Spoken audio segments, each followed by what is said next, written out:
Hey there, listener. Welcome to the Deep Share Podcast.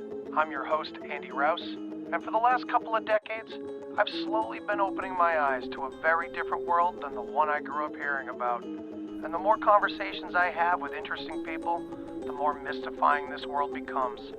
So without further ado, let's get deep. We've got science to celebrate! Demons bliss out! After what, baby? Come on! There is rebellion in the wind. It will crush. Everything I've said is true. It's real. Dinosaur fossils? God put those here to test our faith. A damn lie. I saw them with my own eye. Did IQs just drop sharply while I was away? We did illusions, man! None of it is true! I'm not insane! This is mass madness, you maniacs!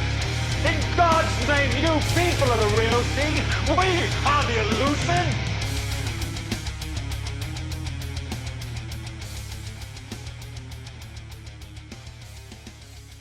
What up, my friend?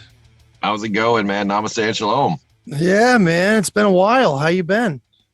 Yeah, man, I've been great. Really busy, just on the grindstone and pumping out episodes, setting up, networking, writing more material, like for future episodes, doing the research. Man, I'm busy like 24/7 on this project. So yeah, that time flew by. It was warp speed. Yeah, man. I mean, it was like we covered so much ground too. We like bounced all over the place like I usually do anyway, but I don't know. I'm curious to see where this takes us tonight, because I know that you wanted to kind of take it more from the heart. Is that kind of how the best way to put it? Yeah. It's not even that big of a deal. No. When we talked, it was in the summer. It was end of August, and I had actually last year done so many interviews and everything that, I think it was kind of it was in the perfect for the vibe. It was perfect for that moment of my time. I've listened to that episode again, and I'm like, man, that summer was really like I was talking to someone a week, like a new person a week. Like, nice. vibing.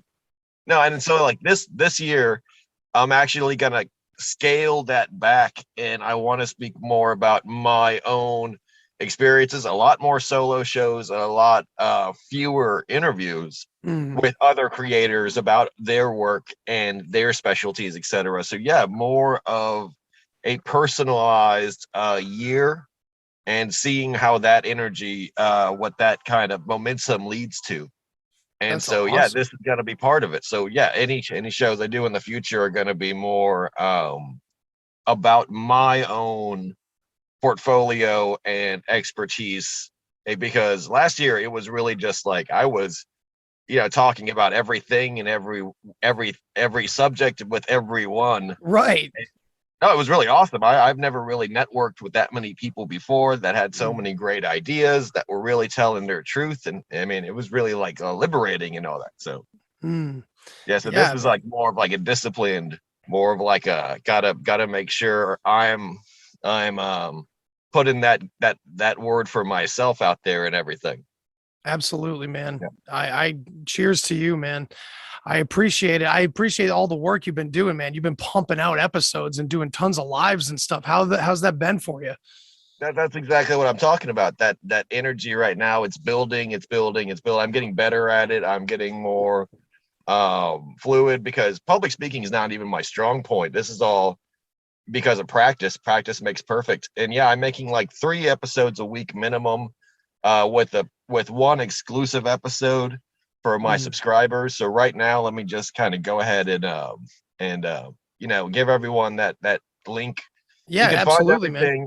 Yeah, you can find everything I do from Linktree/Beyond Top Secret Texan. Literally has linked to every single thing I'm on right now. But to break it down, podcast available on every platform. It's the Beyond Top Secret Texan podcast. If you want to find a website that leads you all the public episodes without getting Spotify or Apple iTunes or whatever, podpage.com/Beyond Top Secret Texan. That's my website. Instagram is my social network of choice, but I also have a Twitter and TikTok, etc. For videos. I upload videos on Instagram, TikTok, YouTube, all of it's Beyond Top Secret Texan. So it's like Instagram at Beyond Top Secret Texan, YouTube Beyond Top Secret Texan, TikTok Beyond Top Secret Texan. Made it easy for you guys. It's Cool. Keep it simple, stupid. Hell yeah, man. And Thank so you for everything, yeah, that. just search it, search it, you'll find it. And I'll like I have said, it all in the show Linktree- notes as well. Yeah, just Linktree / Beyond Top Secret Texan will bring you links to my merch store, the Telegram group, the Patreon, the pod page, all of it, and it's just Linktree / Beyond Top Secret Texan. Sweet, Easiest man. way to find it, yeah. Yeah, I'll have it all in the show notes as well, just for people to grab. And yeah, I hope you get some traffic, man, because seriously, like, you are a wealth, you're a fountain of knowledge about this topic. And I haven't done an episode about anything really to do with UFOs in a while, or anything to do with aliens. So That's strange, because I haven't either. And that's like the ironic thing is that in this subject, you end up talking about politics and war. Sorry about that, war, and you start to hear talking about literally everything else, and you have to kind of remember that you can talk about any one of these subjects like for days and days and days. It's hard to say everything, and you're never really gonna say enough to make you happy with yourself when you listen to it again. You're gonna be like, I missed that, or I forgot. And but it's just like, how can you repeat an encyclopedia or a book? Like literally, if you're gonna read a book and then tell someone about it in like an hour, you're like, I just read 1,000 pages. I gotta like hustle. This is gonna be a little hard. Yeah. Let me break this down for you in 30 seconds over a beer. Exactly. That's why people are like, Moby Dick's about a whale, and you're like, yeah, because right. You're like, oh, it's that big ass whale. You're like, yeah, it's that book with the big whale. It's very hard to break down a humanitarian side of things, and it's very nuanced. And anyone who's read Moby Dick immediately probably gets what I'm saying. It's like entire chapters just based on a guy's like tattoos and like a shit about like whether or not a whale's a fish.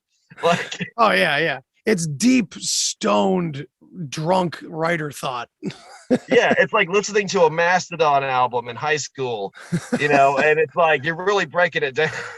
Hell yeah. Like, yeah, exactly. No, I mean, and plus all these topics blend in together too, man. Like, you can't really talk about one without any of the others, because at the core of it, this whole network of different subjects and topics are all linked together, So what are we going to get into tonight? Well, man, my experience with the SSP is really something I would like to talk to your fans about, or I'd like to talk to your audience about, have you interview me about. I know it's a crazy subject, so however you want to cut it and jump into it, I'll try my best to answer it and keep the answers like summarized and keep my line of thought. So if I'm going too much on a tangent, just let me know. Same here, brother. Oh yeah, no, I'm saying like you have absolute free reign to ask whatever questions, or you're curious about the subject historically. I'll try to answer them. About my own personal experience, I'll try to answer it, and about the various nuances. I actually go into a lot of knowledge about, or information about, extraterrestrial species, their involvement with Earth, the various exopolitical events that have happened, not only within my lifetime, but in the history of the Earth. And so, yeah, anything from the past to the present to the future, I'll do my best to answer it. Cool, man. Sounds good to me. Well, first, let's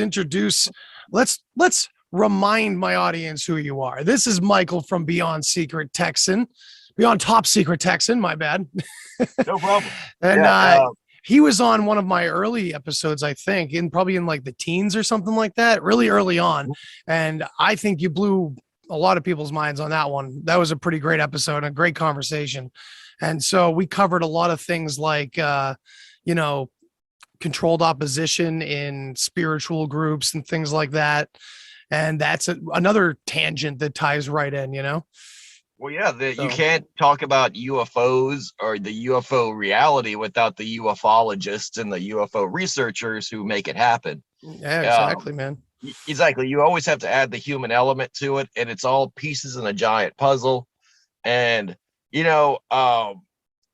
to kind of help explain who I am, I'm an experiencer, survivor of both my labs and the secret space program and the super soldier program experience, which I call the SSP. They're one and the same. They're often used differently or interchangeably, depending on who you're speaking to or who you're listening to. There are no rules. It's just a set of guidelines. This is really a pirate law. This is really Wild Wild West research, because there is no dogma. There is no academia. There is no higher authority. It's literally us, people writing it as we experience it, as we theorize it, as we research it. I'm absolutely a part of it and believe in it. The worth and the dignity of the common man, the civilian journalist, the civilian researcher, the amateur, as some people would call them, right? And not like the big money, big UFO, big studio type people.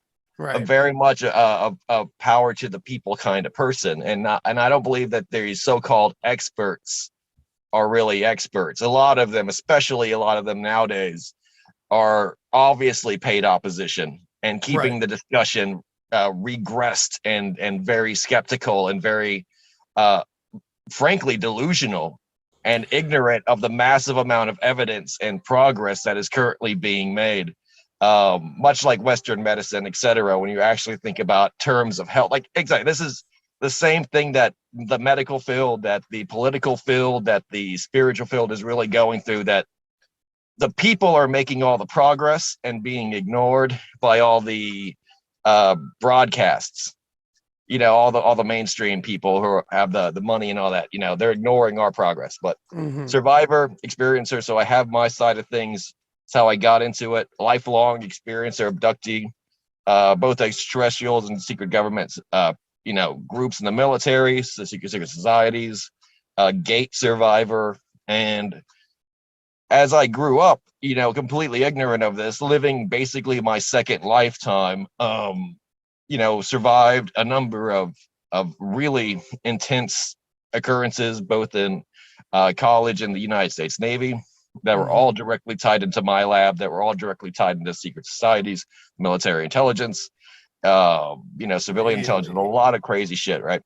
And after surviving that, basically being burned and returned home, and then had my memory erased, but having to recover that and going through the journey of that, started with ufology, just deep avid interest in it, and then slowly started recovering my memory using basically Stargate methods, remote viewing, astral projection, hypnotic regression, the hemisync, psychedelic drugs, the works, right? Right. And I absolutely tapped into the Akashic records, and I can honestly attest to it being almost like divine intervention, recontact with extraterrestrials, higher dimensionals, ultra terrestrials, and having the knowledge that I had already lost restored to me. So this is where I'm coming from with my experiences and with my knowledge, and how I regained my memories. See, even saying that, you can hear that there's like a hypnotic block. Like I start stuttering, and I'm clearly not a stutterer. No, I'm saying like there's a lot to this that I absolutely attest to, and I make it look easy, but no, like screen memories, phobias, nightmares, like all that MK Ultra shit I had to work through. This is a journey that's taken close to 10 years at this point, right? I'd say close, like about solid 8 of actual memory regression, work on the spiritual self, etc. All the Eastern medicines, everything from acupuncture to hot yoga, etc. That I actually tantra, all of that. Gambit. Yeah, exactly. You had to throw the whole kitchen sink at it.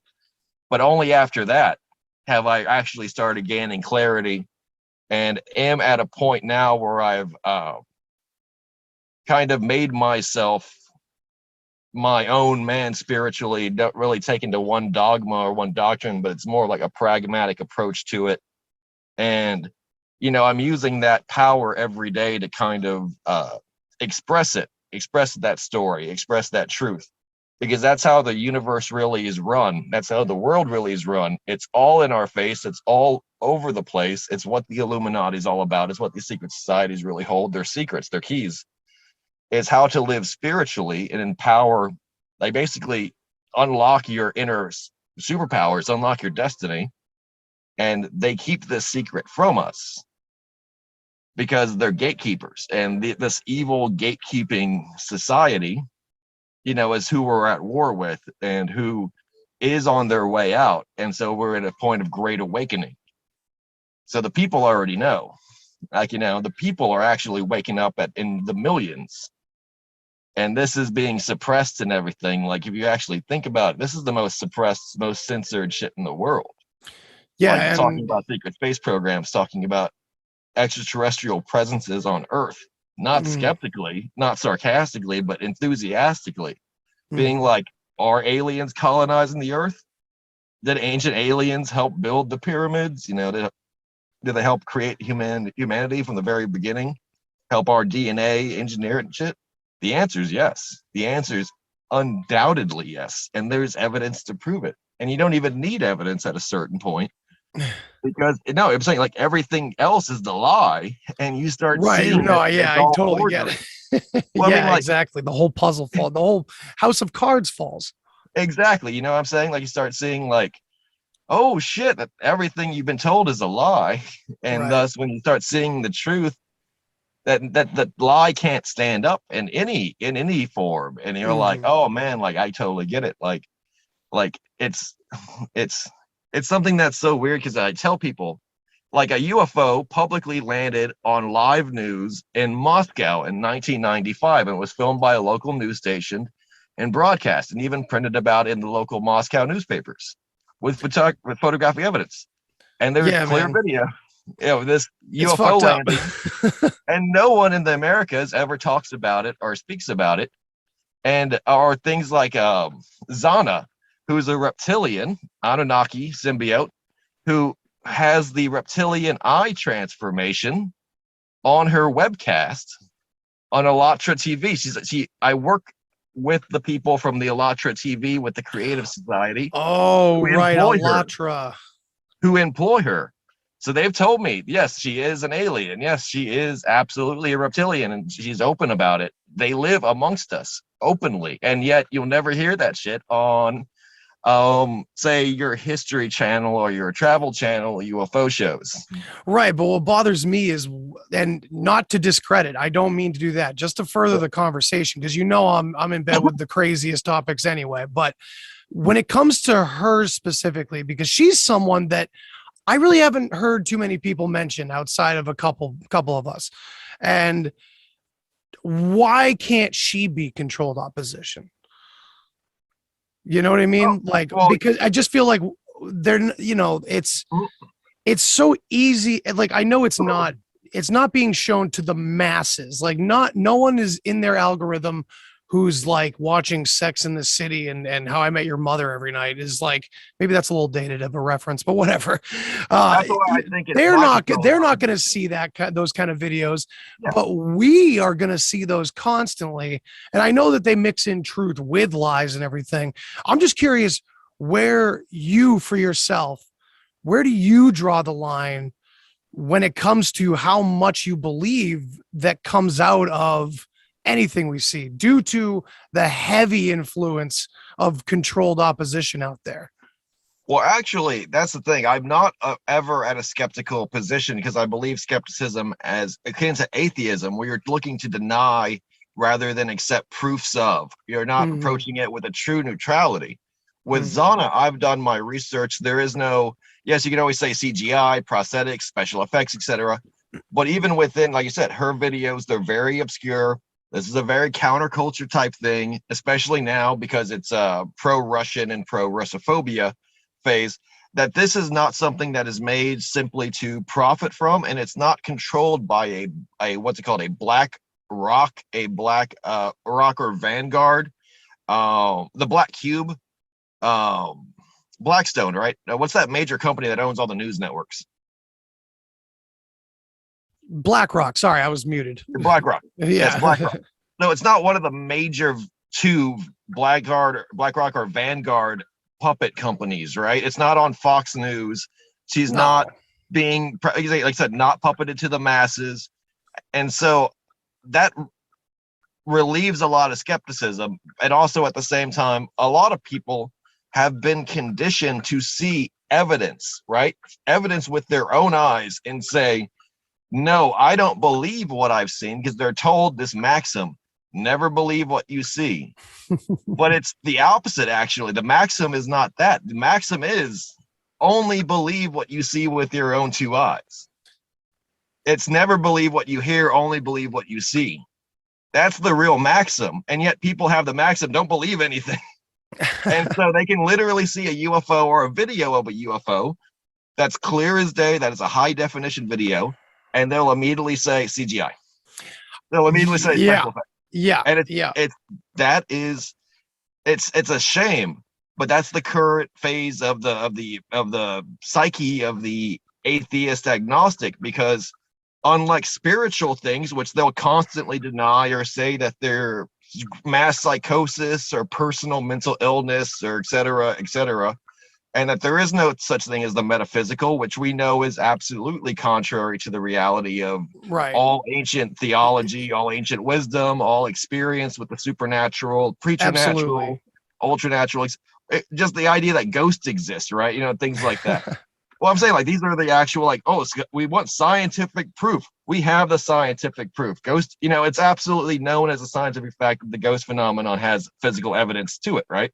But I've never heard that before. No, I did not know that. I know that's a total tangent sidetrack, but I mean, the Scopes trial, exactly. That's one of those tangents. The Scopes trial, and like I said, once you start researching and seeing the truth just presents itself, and you start getting the veracity and the verification that any skeptical or neutral person should be satisfied with. And by that I mean I have seen not only personally but evidence throughout the years that just cannot be denied. It's satisfactory to anyone, including people without experience. And having experience, I know that it's even more valid. And this is why I know Zana, in my personal opinion, is not COINTELPRO or paid opposition. She's in fact what people don't want to confront, but it's going to be the reality of the 21st century. It's called cosmicism. It's basically the acceptance that the Earth is a multi-species, multi-intelligence society, that we have exopolitical connections with various intelligent life forms across this planet and elsewhere, that our species lives not only on Earth, but elsewhere, off planet, and that we have to think of things in a much more diplomatic way, as well as accepting the fact that this is as strange as shit is going to get, like Men in Black type reality. I'm saying like if Men in Black said, like, a man can understand this shit, people will fucking lose their minds. Anarchy will reign. There'll be chaos in the streets, cats and dogs sleeping together, right? Fucking end times. I don't doubt that. I don't for a second. Like, I definitely take it beyond. I see the UFO phenomenon entirely in this frame as a shade in a spectrum of things that allude to a secret that is so mind-blowing that and also not, I'm still really on the fence whether or not that unknown is something that's going to make our minds explode because of just how bizarre it is, but it's not evil or not bad, or just how terrifying that truth may be. And also the fact that I think that's the only time these officials in the the pop culture UFO phenomenon going on the news and in the media with Lou Elizondo and all them, that the only time they seem to tell the truth is when they say it's the truth behind all this is so bizarre that it would make people's heads explode. Like, I think that's the only thing they're really saying that's true, because they're always saying it's stranger than we could ever explain. Absolutely. And I'm like, well, that's and to me so I'm a big proponent, not that I'm a skeptic all the way by any means, but when it comes to the nuts and bolts stuff, and I'm not sure if I mentioned this to you before on our last show, but I find that to be, in my opinion, a lot of man-made aircraft. And maybe it is reverse engineered, perhaps. I mean, from what I've seen, I've only personally seen anecdotal evidence that we could say for sure if it's re-engineered or not. But I know that you have a treasure trove of information and have collected so much through your research. So let's get into this aspect of it, the nuts and bolts aspect of it that can be sometimes explained away by military advancements in secrecy. But we have this, conundrum of it being mixed with all this other information that's so crucial to not only humanity, but also the individual and the internal experience. I mean, you yourself have done all the psychedelics and the healing, methods and stuff. So you understand what I'm talking about when consciousness is perturbed.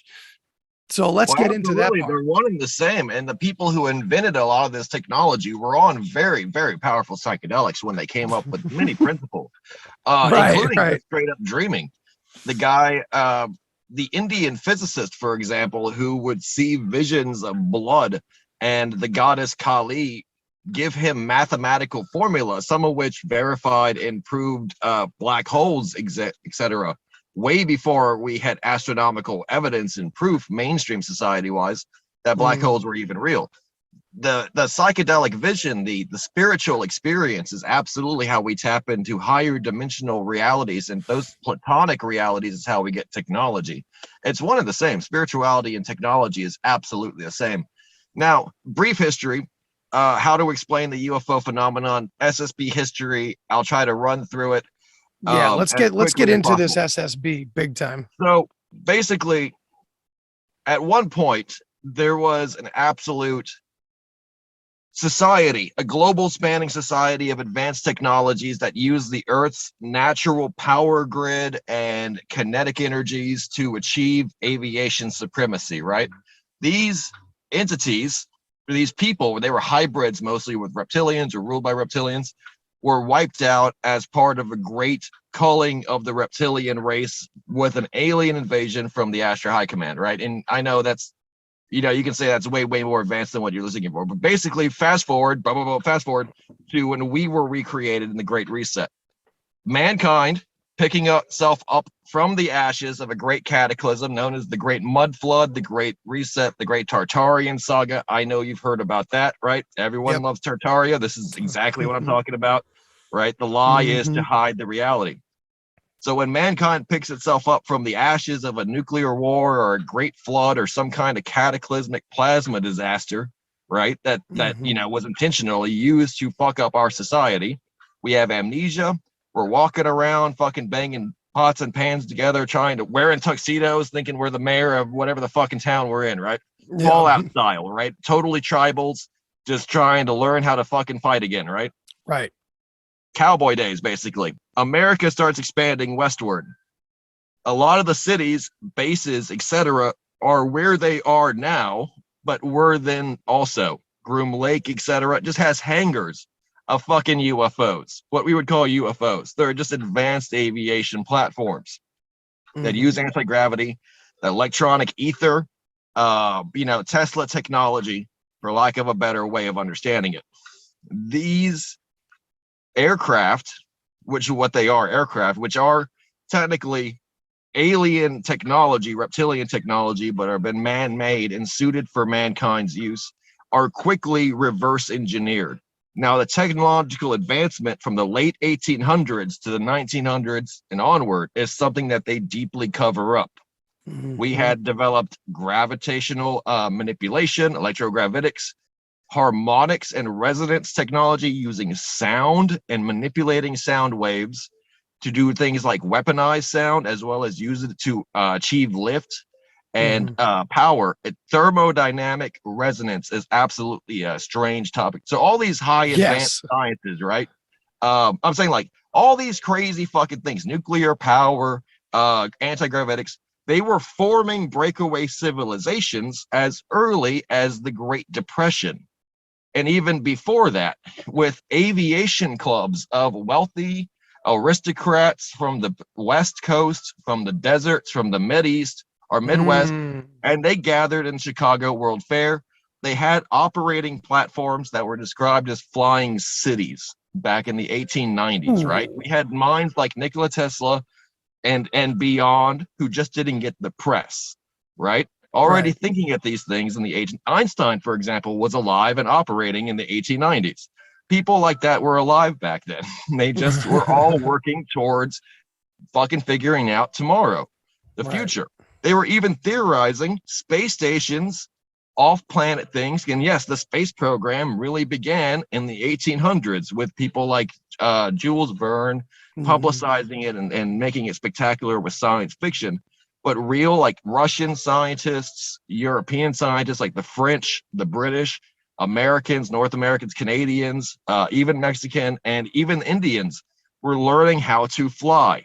One of the first airship flights was in Bangladesh, or in Bombay, and an Indian used a steel-framed, electronically powered craft, which he actually rebuilt from an ancient script text called the Vedas, and it's called a Vimana, right? The Vimanas. Oh, so okay, we're talking about Vimanas. Holy shit! That's what I'm saying. These things were around. They were just inherited, right? Whatever you want to call them, the airship world was inherited and quickly seized upon. They made up the bullshit like the Hindenburg disaster, specifically to scare people away from it.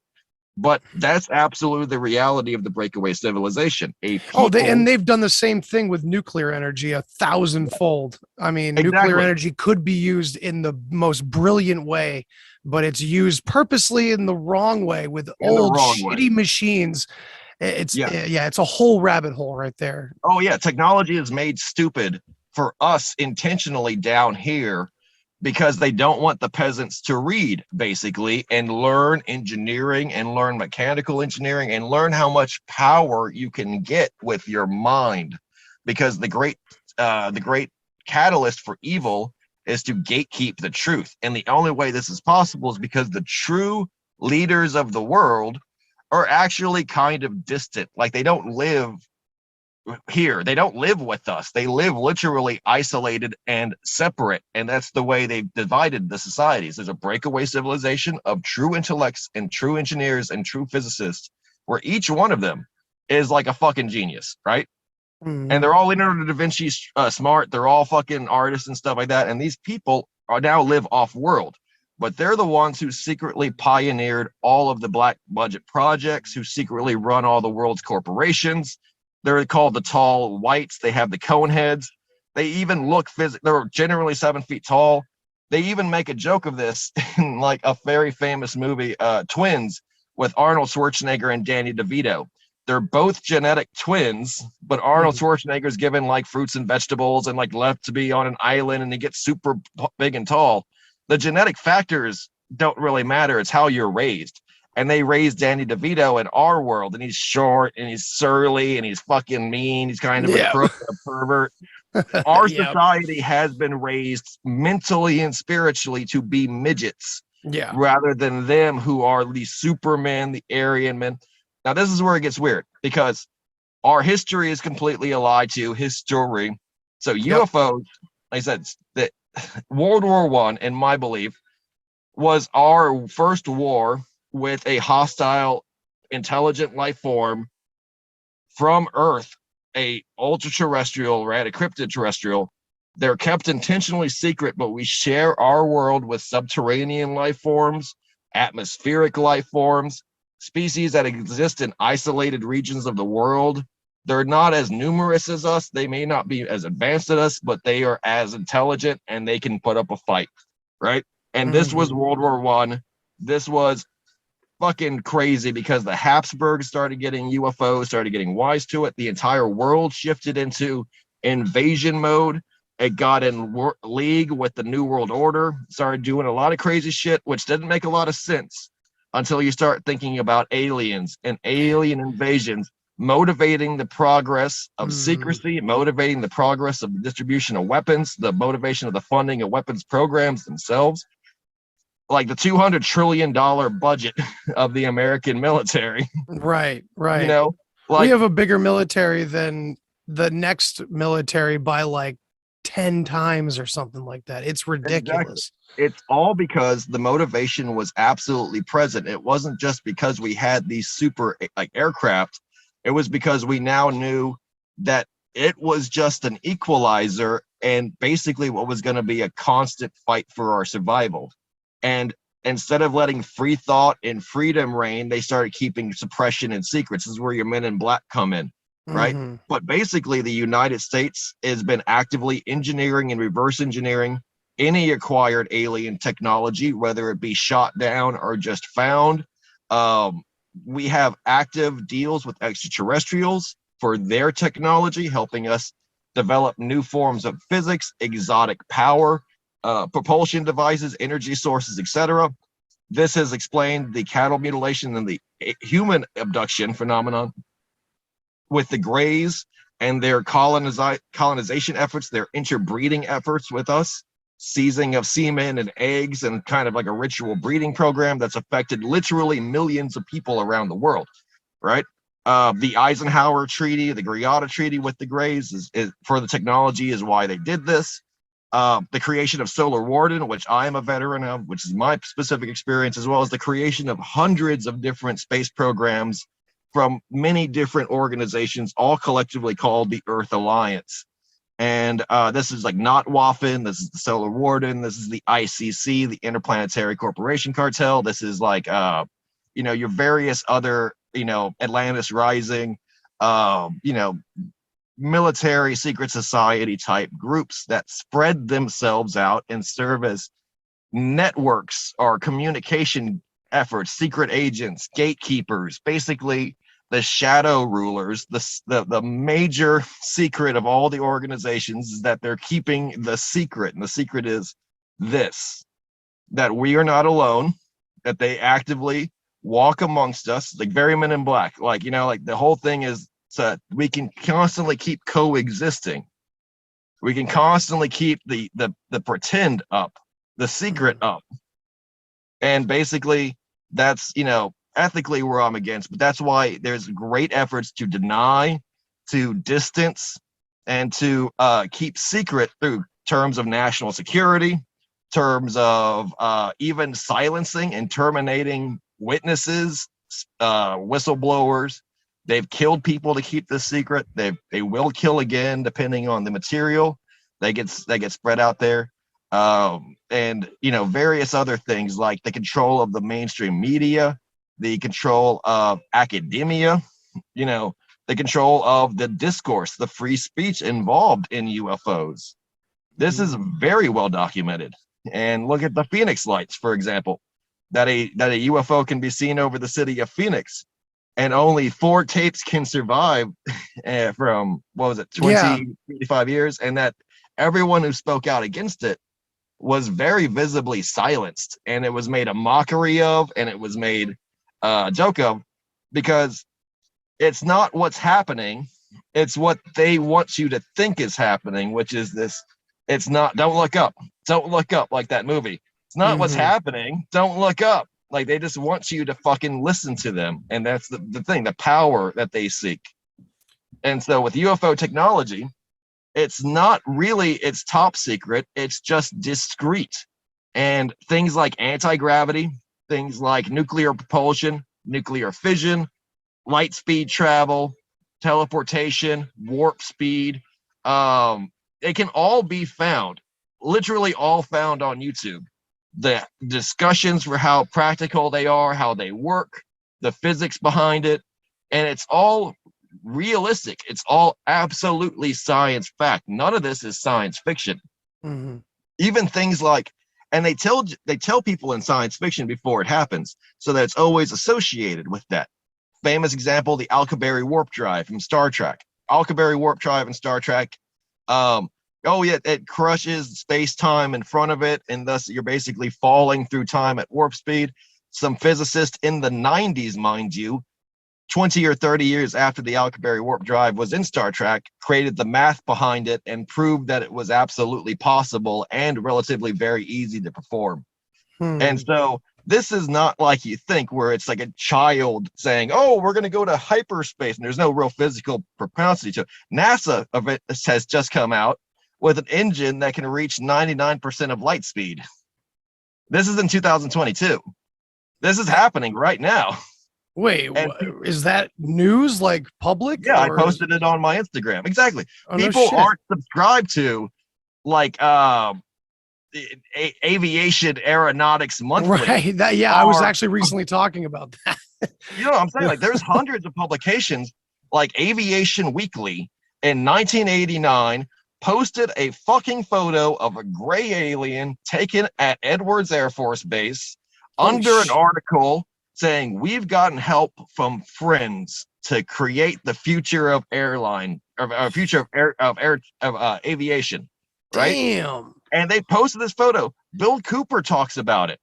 Literally, they posted this photo because they have such big balls in a fucking magazine, free to the or available to the public. But the idea is, unless you actually know anything about this and are an insider, you have no interest in it. That's how compartmentalized they've made society. You know how much a engineer for Boeing gets, someone who actually engineers and works on jet fighters? You know how much they get paid a salary every year? How much? $250 million. Holy So you're going to shit. keep your fucking mouth shut. And it's a, let's just say it's a country club type atmosphere, Mhm. because that's what I'm saying. They're not worried that Joe Q Public, who works at the fucking Whataburger, is, you know, got a monthly subscription to Aviation Magazine, where literally the only people who work in that field make hundreds of millions. That's what I'm saying. If you just got to look where they live, you got to read what they read, you got to be in their circles, and they'll openly talk about it. Test pilots, military people, everyone in the aviation industry has UFO sightings. All pilots have seen UFOs. All, you know, exactly. You actually talk to Navy pilots, and they'll all tell you they've seen unbelievable, unexplainable aircraft up there. And not just aircraft, like things that defy explanation, like a cube with a circle in the middle of it. And this is like a see-through plastic cube with a stone, it looks like, and it's just flying like near an F-18. And then, let's say it's not like flight surfaces. This is fucking crazy. Right. Like I said, the secret is way beyond what we want to know. That's what my research has helped understand this phenomenon by even breaking it down further. We don't control the shots. Our orientation for how societies have to run, for how technology has to exist, is still at the caveman level, and where we're at now mentally. Even the best of our engineers, unless they are initiated with this higher thought, because it dawned on me, you don't have to define yourself by our scale. You can be a microscopic civilization operating at a Kardashev type 2 species and have trillions of members and have complete control of our entire solar system's energy output, and individually be smaller to be seen by the naked eye. Holy shit. That's like a direction that none of us ever talk about. That's amazing. That's a great idea. You can also be incredibly large, where you think that our entire knowledge of the solar system is really only a fraction of one individual being's skin. Exactly. That's the typical metaphor and allegory that I've always used, and it seems like a lot of religions have kind of alluded to that idea. And I often talk about like the Russian doll that is reality. That's exactly it. Scale and variance. What technology is our understanding of the spiritual what we used to call spirituality, what we used to call the metaphysical world, we call the technological world now. Especially military speak. I've seen that a number of times in like these documents that they always refer to it as the technology. The technology. That's what they call it, the technology. You're absolutely right. You hit the nail on the head. And things like that, like what used to be called visitations by angelic beings or by gods, you know, are now called extraterrestrial contacts, close encounters of the fourth kind, alien abductions. And that's what like people who wrote the Bible were experiencing. You know, like literally, that's how weird it gets. And you're like, it changes people's souls. It changes them spiritually. Absolutely. Yeah. And this is my little thing I want to put in right here is I'm one of those that, you know, through psychedelics, similar to Terrence McKenna and a number of others who have kind of experienced it that way. I experienced the sacred other through psychedelics. And, ever since then, and I'm sure many, many experiencers could agree with this, is that when it's real now, and what's going, well, not entirely, but like you have this gut feeling, you have this intuition where when it's fake, it's real fake. Now, I'm not talking about UFO sightings. I'm talking about, controlled opposition trying to really sell an agenda, the difference. No, absolutely. That's what I said about the skepticism.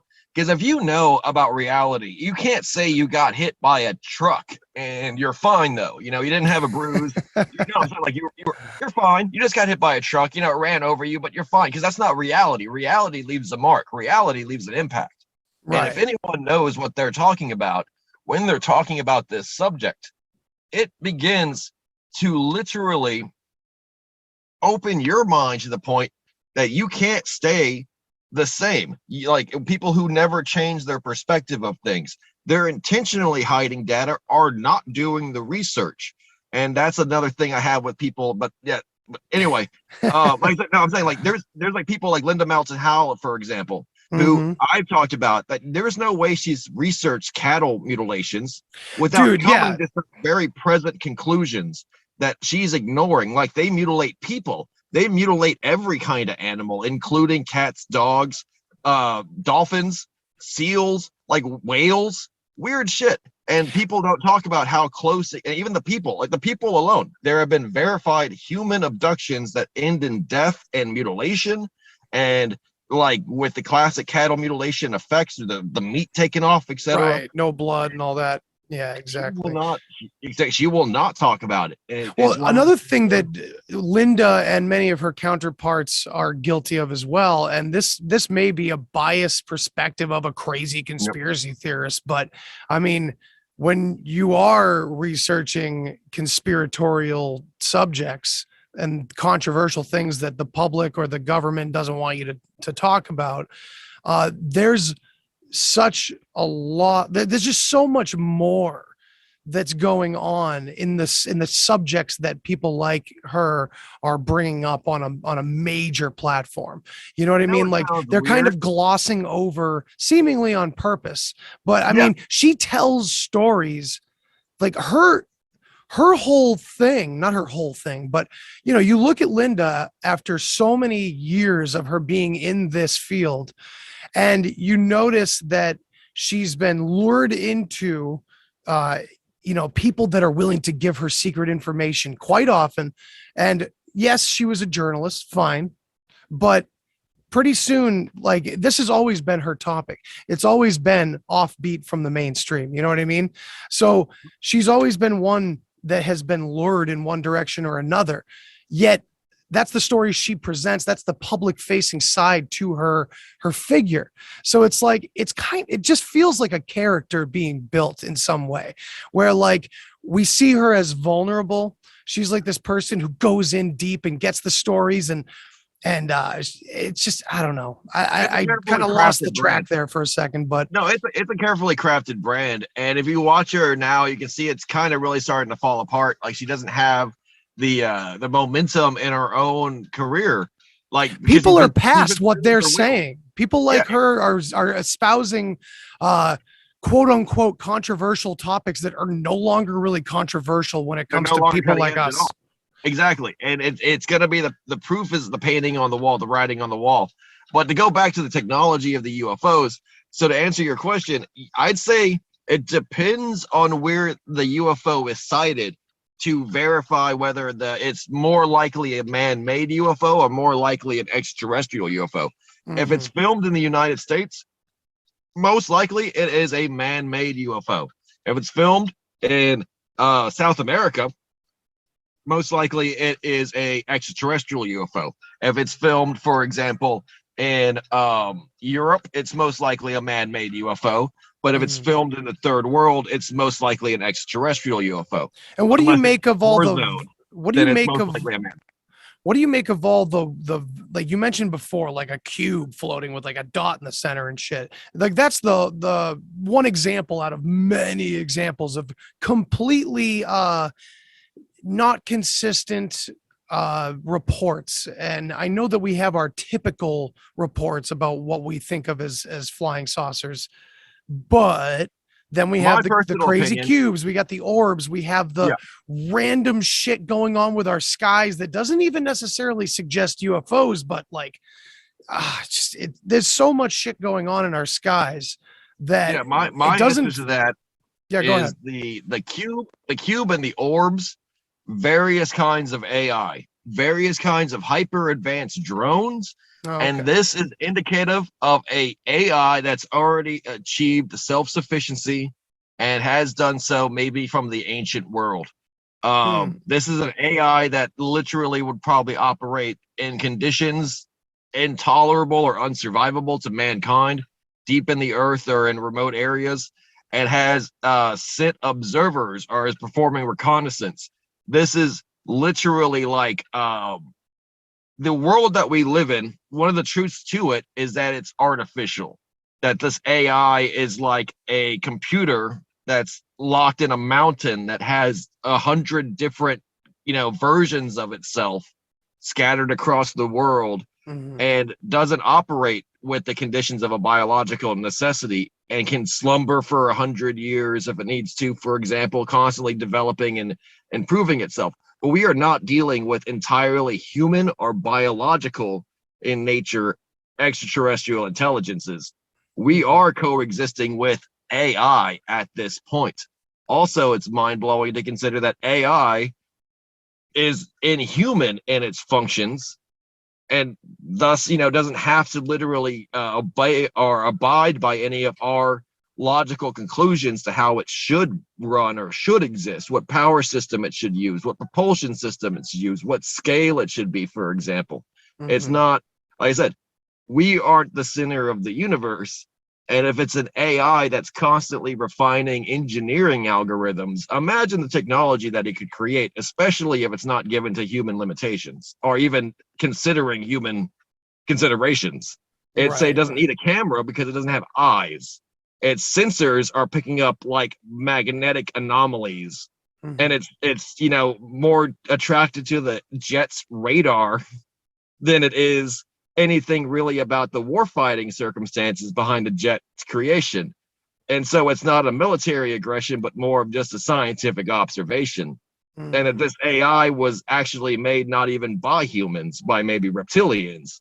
And so it's not even like, it's not even like registering really. Like, I mean, it's one of those things where you're like, when you let yourself think, when you actually let yourself conclude, you can tell that mankind is not the center of the universe, that our UFOs are very much meant for us to ride in them and to transport us.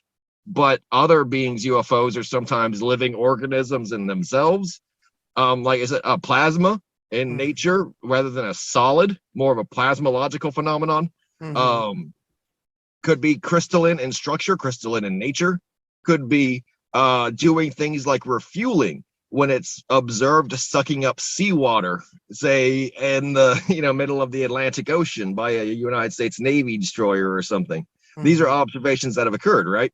And I was saying, like, you see a UFO and you're wondering what it's actually doing. And it could be doing a myriad of things, but human beings would have a very disadvantageous perspective unless they start considering that we aren't really the center of the universe. We're more coincidental observers intersecting with an even more advanced being, advanced engineering, advanced technology, and only now able to see it for what it was, an advanced piece of technology. Now, power structure, etc., anti-gravity, electrogravitics,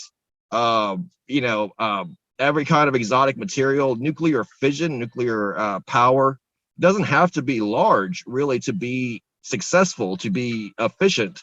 You could have, for example, the size of a marble of a pure plutonium, and that'll be sufficient to run a small scale, at least even a nanotechnologically designed one, I've seen clockwork UFOs. I've seen evidence, for example, of pure clockwork UFOs with gears visible, etc. And I've seen a lot of things that really cannot be explained. But one thing is true is clear, that they're automata, that they're not. There's no biological component to most of these. Right. And that's why I think it explains the size, it explains the irregular design of them.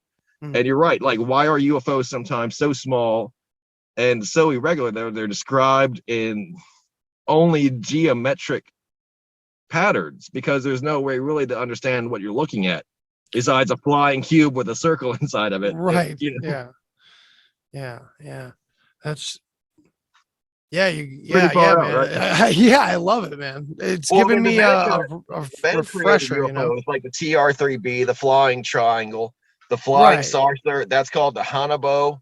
The cylinder is an O'Neill cylinder. The engineers were German who created that. It's called the Andromeda Garat, the Andromeda engine.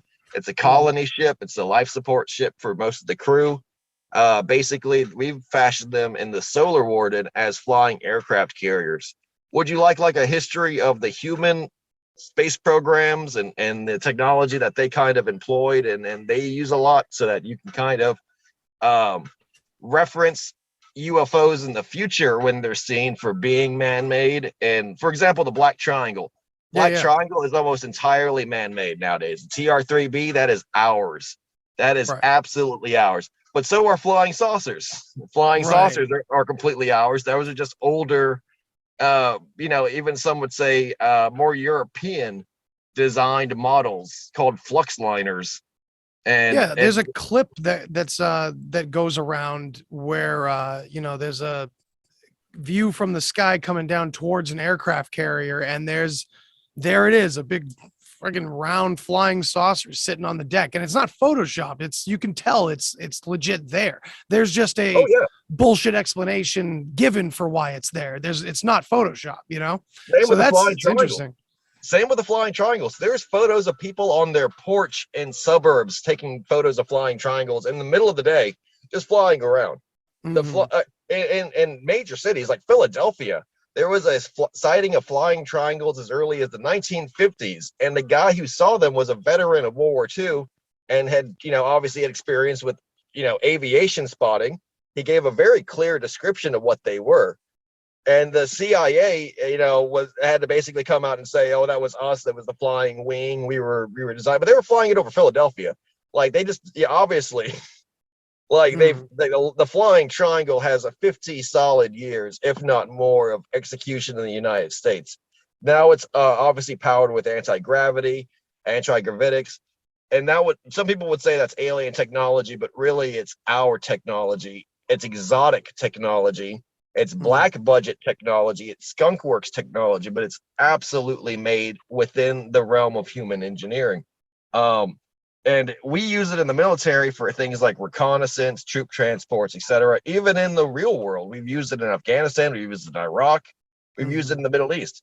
In Africa, it's currently being used. That's what I'm saying. Like, it is absolutely a piece of military technology.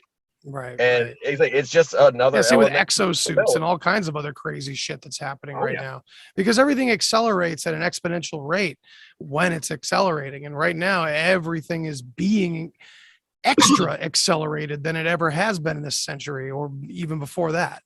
It seems like things are speeding up on purpose. And let's keep going. Yeah. Oh, yeah. I'll jump into the history of it right now. Cool. Yeah, because I love to see it. For me, I'm going to be taking it from the historical perspectives that I'm familiar with, so it's going to be fun to draw some parallels and some inconsistencies and consistencies. We'll jump into different groups and I'll try to explain the technology that they invented, and we'll go chronologically. First, you have the Notwaffen, you have the Fourth Reich, you have the Third Reich space programs, the Ahnenerbe, the SS, basically the Germans, right? The Germans, being fully aware of what just occurred in World War I, knew that they had to basically provide for their own defense and not rely on being the puppets or being the foot soldiers thrown into the front lines of any future warfare. Himmler, using the Vril Society, using meditative practices, occult practices, basically witchcraft, but they were progressive men of science, right? They were very, like I said, technologically minded, and they knew that the witchcraft, the Vril, was technology. They knew to use it. Himmler was able to find a downed fucking UFO in the Black Forest, the between France and Germany, right? Found this UFO. So this was effectively acquired alien technology, or rather ultra-terrestrial, crypto-terrestrial technology from the subterranean civilization, anti-gravitics, shield, direct energy weapons, the whole works. They were able to start recreating using instructions given to them by reptilians, Vril Society. This should not be new information for anyone who knows about the occult Third Reich. They were like, hey, come to Antarctica, right? Set up a colony here. There's bases, there's cities you can just live in. Literally, we're going to give you the keys basically to live in our old cities and shit and the inner earth. Come to South America. We'll show you the way. All of World War II was fake. Basically, all the millions of people they say died in World War II in Europe between the Red Army and the Third Reich were actually the people taken to start these colonies, these engineering colonies, these factories. They're the ones who provide the manpower, etc. Sounds like the Ajiji story from the Sumerian all over again. Taken against, because remember in the Sumerian story, the Ajiji are with the Anunnaki when they descend from heaven, right? So the Ajiji are already pissed off and they already hate the Anunnaki. And that's kind of glossed over when we, generally speaking, reference Anunnaki. This is an interesting point. Keep going, man. Well, no, but the Anunnaki too, the Anunnaki were in Egypt. They were in the Middle East. They were in Iran. They were in Tibet. They were absolutely. In Mexico. They were in Ireland, man. They were everywhere. They were hitting that shit up. And so, yeah, they knew who the Anunnaki were. They knew Sumerian. They knew all that shit, right? They knew the Inky, the Enlil. They knew all the mythologies. This was what they would call witchcraft, but they knew this was technology, right? They were ancient aliens before ancient aliens were cool, right? They were the ones. No, I'm saying H.P. Lovecraft lived in the 20s. Never forget this, that H.P. Lovecraft was talking about Cthulhu and shit in the fucking 20s. You know that Jules Verne in the 1880s was a member of what he called the Fog Society. They were a group of British gentlemen who would sit around and talk about things like traveling to the middle of the earth and like how to fly around the world, how to go to the moon. And in the 1880s, they sit down, smoke cigars, get fucking drunk on brandy, and just be like, well, if you had a big drilling machine and you could like drill down to there's like dinosaurs. That's what he wrote the books. They were inspired, like Journey to the Center of the Earth, Around the World in 80 Days, all that shit, War of the Worlds. All of this was inspired by the discussions that they had, because this was what the think tanks, the secret societies were talking about then, the Freemasons, etc. So this is how secrecy is controlled by the secret societies. They control, but anyway, the Germans made the Hannibal, which is the flying saucer, traditional flying saucer with a cannon underneath it. They made several versions of it that were mostly troop transports. They were like flying tanks powered with red mercury, centrifuges that would accelerate the fluid to create kinetic electricity, gravitational magnetism, electrogravitics. They found out that high voltage manipulates the density and weight of an object, as well as providing both the weaponry and the defense for it, because you're basically creating your prototype plasma shields, right? You spin that motherfucker super fast. For the layman's out there, right? Like I said, I'm not a physicist, but this is the history as it played out. Well, thank you. Spin something really fucking fast with a lot of magnetism behind it, and it will basically fly. Like it doesn't matter about aerodynamics. It just picks up and just lifts, right? And you can direct it with various propulsion methods, etc. And it had multiple engines. It was a pretty awesome, complex engineering machine, right? They've had that. They had the Andromeda Garrote, which is your first cylinder craft, your cigar-shaped craft that the South always likes talking about. Because Americans, after we got the paperclip, right after we helped them do this, by the way. Oh yeah. We knew Rockefeller knew full on what the fuck was going on, and the Americas and the world all kind of worked because they couldn't stop them. Right. This kind of worked to move them to Antarctica, And then when the deal, quote unquote, fell through, they sent Admiral Byrd to go try to knock him up, right? To take what was owed. And that was this research, the blueprints for all the UFOs that they were getting. And actually a place in the Antarctic colony for American colonists and researchers. The Germans were like, yeah, thanks for the help, but it's ours. Go fuck yourselves, right? We're on the moon. We're going to take the high ground, satellites, get all the alien tech, etc. That actually led to a pretty tense standoff. But basically, all of that shit was German made. The Germans actually started colonizing, building bases, space stations, etc., that were basically rotational, centrifugal force, acting as the gravity, as artificial gravity, self-sufficient. You can grow hydroponically. You can grow with the actual direct satellite, solar powered in many cases, because the Germans made solar power. And they even did things like create death beams, weaponized satellites, rods of God. Yeah, they're all into electromagnetism and shit.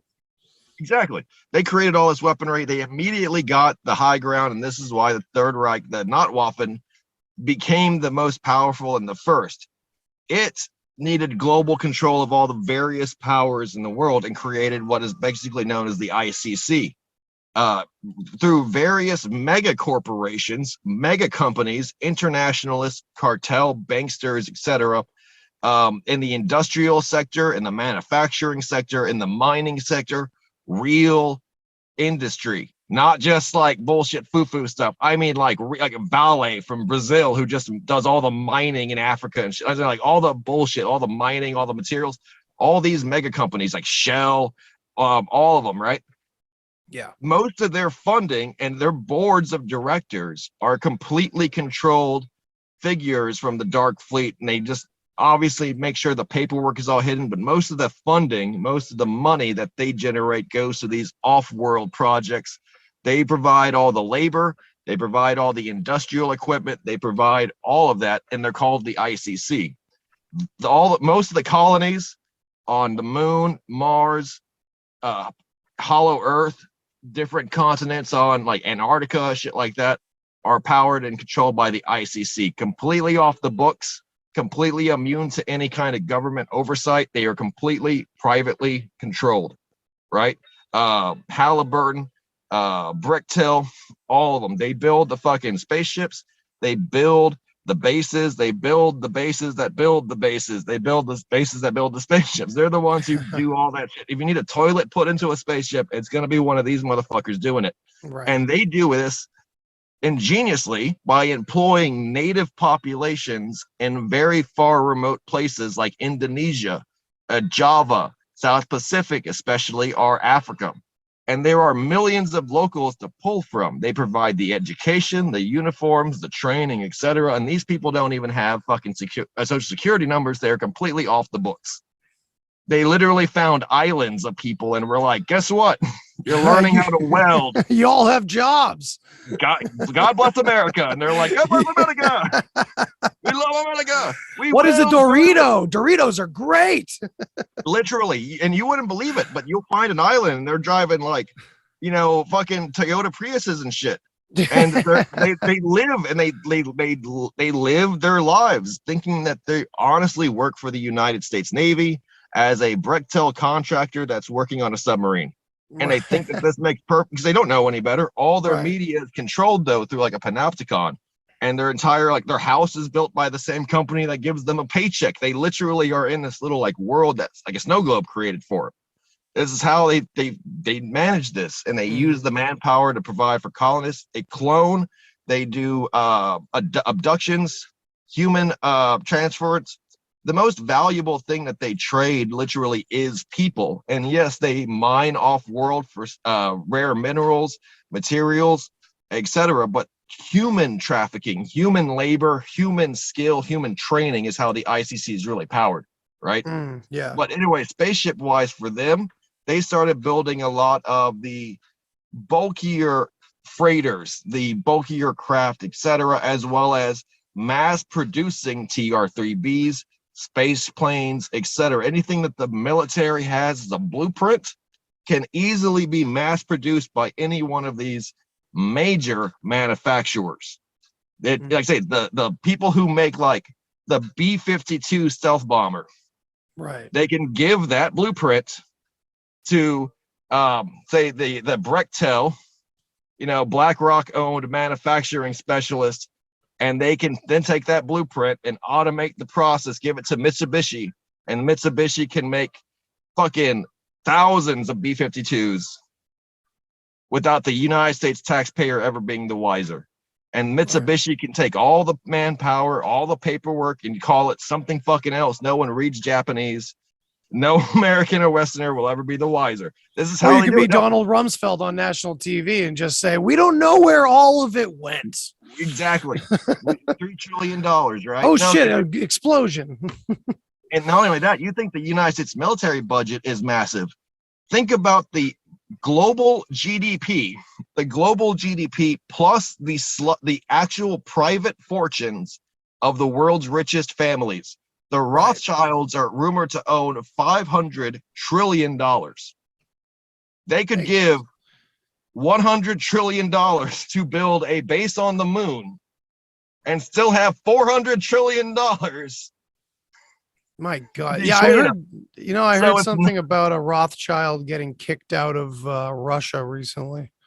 Yeah, the Russians have actually cracked down on the Rothschild banks, but this is how that technology is afforded. This is how they have more money than our government ever did and ever will. We are just pieces in their financial game. And the Rockefellers, for example, bought the United States for $13 billion in the Great Depression. Or actually before that, it was in 1913. It was 1913. He bought it for $13 billion. The significance of the number 13. But no, America's already been purchased. America's already been bought. And so the idea that they lack money or have to rely on the American military budget is a good thought, but it's absolute. I say, like, they could buy and sell the American military if they really. The American military is just the front for how they're designing this shit. But they keep going on, like, but the ICC, they have the bases, they have all the medical shit, all the special shit that you see, the propulsion systems, etc. They have that under lock and key.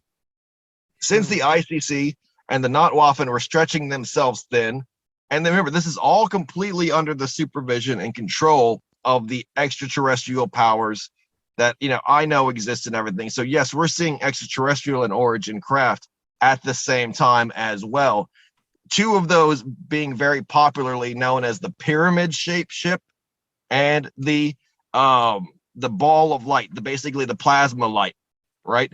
Now that's very strange, to include, but the pyramid-shaped ship has been reverse engineered, and mankind has owned the pyramid-shaped ship in many different kinds, different iterations, but they're very difficult to operate and control. At least they were for a significant amount of time. So it's not really readily adopted, but we did, secure a lot of differently conformed geometrically shaped ships.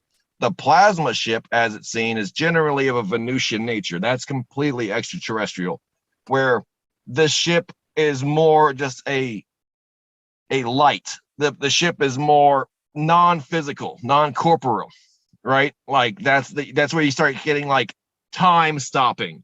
That's when you start getting like shit like, absolutely fucking transcendent religious experiences when you see, UFOs, it's non-physical. That's how the Ashtar High Command, the Venusians, these ultra dimensionals, these ultra terrestrials, they're more like portals. They're more like flying portals because they literally are like portions of a different reality, different universe in our universe. They operate by a different physical concept and process. We have not reverse engineered any of those. We have not approached that. So our ships are always physical. Our ships are, no matter what the design, nuts and bolts. They look metal. They look hard. They look physical. They look rigid. They follow aerodynamic principles for the most part, etc. Now, the arising of Solar Warden, which is a United States Navy operation, that's when the United States fully gets in the game of the secret space program, and not just in the affairs of the breakaway civilization, etc., that also operates at the same time. Solar Warden is the United States Navy. We signed a deal with the Greys to get technology, etc., for the propulsion devices in exchange for the abduction of human beings and cattle. Our ships, much in the same German capacity, but we have the triangular pattern. We started making TR-3Bs, started mass producing them. We're not competitors, but we're players in the game. We start getting a seat at the table, start actually impressing the extraterrestrials enough, because they don't really care which tribe of humans is the superior human, is the human in charge, right? We are just one tribe of the tribals that they are now teaching how to fly, like basically in between planets, and to basically get off our little earthling asses and start getting into the game of intergalactic colonization, intergalactic warfare, intergalactic politics. Now, by this time, we're trading with extraterrestrials that are not more advanced than us, but are equally advanced or less advanced than us. We ultimately would meet 900 species. Ultimately meeting 900 species. Yes, across the solar system, which is much larger than it's actually presented. Much more akin to a very there's definitely more out there than they care to talk about. Like only recently have I even heard any astronomers or any organizations mention Ceres. For a while we were like, hey, what the hell is this friggin' giant thing? Yep. It's like right here. Why don't we have a cool name for, it does have a name. What the hell? It's like not worthy of including on posters and stuff. Yet it's it's our neighbor and it's huge. Or if you actually break down moons. So Jupiter, for example, is a prime example of how they're hiding the size of the solar system. Jupiter has 79 moons, and each one of those moons is significantly large, some of which are as large, if not larger, than Earth. And so it has 79 Earth-sized bodies rotating around its massive size, and we're still finding moons. That's how fucking many moons it's got. And yes, I know that in the Solar Warden, they know how many moons there actually are. They've already started colonizing and helped defend them, mine them, etc. But there are indigenous life forms because life finds a way, and it's intentionally seeded many eons ago on every single planet. Literally every planet has an ecosystem, a unique biosphere, and produces unique life. And each planet can produce multiple intelligent species through multiple different journeys, multiple different pathways to technology. This is literally a solar system worth of customers and worth of potential allies that we are now trying to get the jump on, but end up having to protect and end up having to basically deal with by that's the responsibility and the job of Solar Warden. But back to the ships, Solar Warden employs a lot of those cylinders, O'Neill cylinders, triangular, I guess you would call it more pyramidal, but long ways.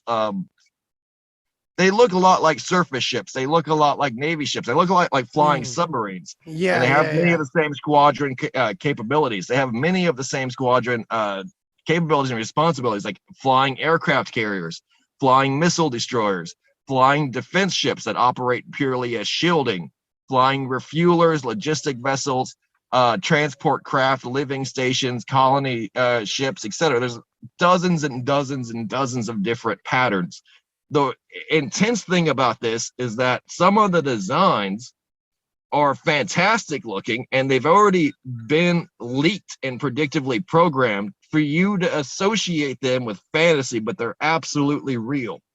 A long story short, one of the examples, when I was in Solar Warden recovering my memories, when I was in Solar Warden, I was an electrical engineer working in aviation on a flying aircraft carrier, right? One of the planes, the actual fighters, the interceptors that we worked on, was a jet with an X-wing pattern. Oh, no shit. With an X-wing pattern, right? And now it makes no sense on Earth, but it makes perfect sense in space because you have 4 different engines, and it can, rotate quickly and turn sufficiently, as well as, it adds for agility. Not so much wing length, but the actual number 4 wings, right? But the way the wings were on the base, so it's like a rocket, like basically a classic rocket, your cylindrical fuselage with 4 stubby wings on the base that look like an X, right? And the name was X and then preceded by the number, right? Now, this was what I thought, oh, surely a memory I had from the X-Wing in Star Wars. I'm confusing these memories. Turns out the MiG company, MiG from the Soviet Union, designed this aircraft during the Gorbachev administration. It was never mass produced. The Western world did not learn about it until 2017. It was a top secret Soviet program to create a high altitude, high speed interceptor to design to launch like a rocket and under its own power catch SR-72s or SR-72s. Sorry, SR-72 is the Blackbird. So it had to haul ass and it had 4 little stubby wings on the back to operate basically like a manned missile, a manned ICBM, which is exactly the description of what I remembered. And its name was the MiG-X, and then I think it's the MiG-X 27. And don't hold me to that because I'm terrible with names and designations. But I will provide you personally with the link to this video because, like I said, it's one of those things that when you say it out loud, you're like, what? And I'm like, yeah, I saw an entire YouTube video about an aviation channel talk exactly about this platform, and they're like, it's the real life X-Wing. It's right, like, isn't that a coincidence? I bet it was inspired by the film. Exactly. You know, like the Russians, you know, the crazy Russians, and you're like, this is what I'm talking about. If you've ever seen a plane that doesn't make a lot of sense and it's crazy awesome, but was never produced, chances are it was designed by the United States military, but then produced by ICC, purchased by Solar Warden, and is now used to defend the Earth in the high orbit around the moon. And that's another thing. These planes are meant to operate in the atmosphere conditions between the Earth's stratosphere and the moon. And people think that's outer space. It's not technically outer space. NASA has confirmed that they consider that high Earth's atmosphere. Yeah, dude, I saw that too. And I know that the flat Earth community got a hold of that as well and was like, oh, look what they're starting to slowly talk about. Yeah, that's what I'm saying. So you're like, why would a jet operate in deep space? Because it's not technically deep space. You're still using aerodynamics relative to the Earth. You're just using low gravity. You're using low oxygen density. You're using a lot of different factors, like I said, but it's still considered altitude, atmosphere. It's still considered part of the Earth. And it's like, this is how the truth, like I said, this is That's how way out there. I never really thought of it that way, man. But it's literally so far that with the naked eye, it just appears as glints of light or like barely even visible. And they've done a good job chemtrailing the shit out of the sky. They've done a good job providing solar simulators. The moon you see isn't even the real moon. The moon you see is literally a holographic projection. And videos have come out to show that. Like Crow 7. I was just gonna say, yeah, with the glitch, and it glitched up like it's just a fucking projection. Because the real moon, you can visibly see bases on the moon. You can visibly see UFOs traveling around the fucking moon, just because it's daily traffic. Over 1 billion tons of shipping, both in and out of the Earth, occurs every year, monitored and defended by the Solar Warden, procured by the ICC and its workforce. They're the space truckers. They are shipping it back and forth to their facilities. They handle all the export import duties, you know, the retrieval, etc. They mostly do this completely out of the possibility of being sighted because, like, say for example, Point Nemo, a lot of this occurs in the South Pacific. Point Nemo is where they literally just land unmanned freighters full of exotic solid ore for retrieval by private merchant mariner fleets. They do this because it's 2,000 kilometers from the nearest manned island. It literally is in a point in the Pacific Ocean that you could fit the entire continental United States in before you hit fucking land. Oh, wow. So there's no physical way you can be standing there with your bare naked eyes before they fucking catch you, you know, before you actually get close enough to see this occur. Right. This is not something that they're trying to do in LAX, right? Under a million people's eyes or noses. They're not in Area 51 directly flying back and forth to the many different secret space stations, but they do have literal space stations in the deserts in the Colorado Rockies and Canada, etc., South America, that exist, that publicly exist. You can find them on Google Maps. They're not advertised. Are they getting helium-3 or out of the moon? Is that what it is? They can get a lot of stuff out of the moon, and to be honest, the moon itself is more artificial than people want to consider. It literally is the titanium shell of a very ancient, I don't want to say Death Star, but Death Star. It's absolutely a Death Star. Absolutely. So Moonfall is like that close to reality. Moonfall's very, very close to reality. That's why I think they give Black Goo, of course. Emmerich. They give Roland Emmerich this duty because he can tell you the truth and you will never believe him. He also did Stargate. Remember, he also did Stargate. Roland Emmerich has done all the major disaster movies. Yes. He did Geostorm. He did 2012. He did The Day After Tomorrow. He is like the apocalypse man.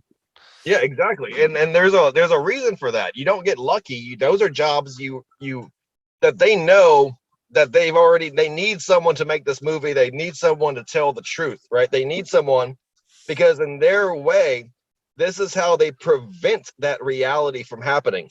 In their own magical circles, they can prevent realities from occurring if they literally like describe them or show them in such a way as to make them less likely. Like it's the very cause and effect, very quantum. I like that. I like that a lot, man. Like, Schrodinger's cat, where if the only way to make sure the cat's not dead is if you already pre-observe the cat as dead. Right. So that the only possible reaction is if it's alive, because the universe, you can't, it's the observation effect. I don't understand it either, but that's why they do it. I'm still like very new to their occult reasons and their secret society reasons. Yeah, so that comes at it from a completely different angle. I mean, especially if you want to, we talked about a lot of history that's undercover that you've experienced and discovered and researched. And then on the surface of things, we have murky, darkness in NASA's history, right on the surface of things that any Joe Schmo could read about, with Jack Parsons and his connection to the occult and his connection to like dark arts occult, along with his good friend in Scientology, L. Ron Hubbard, and their attachment to Thelema. And even think about Aleister Crowley as the fucking devil he was as a human being himself. The information is whatever, it's neutral, but like his projection of Lamb as clearly a gray alien in like the 30s or 40s or whatever. The extraterrestrial connection to spirituality. Every occult group, every secret society only exists because they either have extraterrestrial technology or sufficiently advanced technology as to appear magic, the Clark tech, right? Where if it's sufficient a technology to an ignorant person, it will appear as if it's magic, right? Spirituality is technology. So they have some artifact, or they actually have some connection to an extraterrestrial intelligence that may be operating illegally, may be operating to exploit the human being in various capacities. Reptilians, for example, with their various attributes and natures, are perfect analogs for demons or jinn. They are invisible. They can turn invisible through cloaking, right? They can disguise and shapeshift themselves with advanced prosthetic technology. It's merely just a suit. It's just a fucking people suit, right? But they have the technology to project it like a hologram with Han purple, etc. And if you start really researching reptilians, it becomes a lot more clear how exactly they do this with human blood, etc. But also, they're cannibals, and they also are vampiric. They love suffering and sexually get off on pain. They're sadistic. So these rogue reptilians can easily pose as Pazuzu, the god of disease, and fly into a village and just be like, yeah, worship me, give me virgins, and I'll give you gold.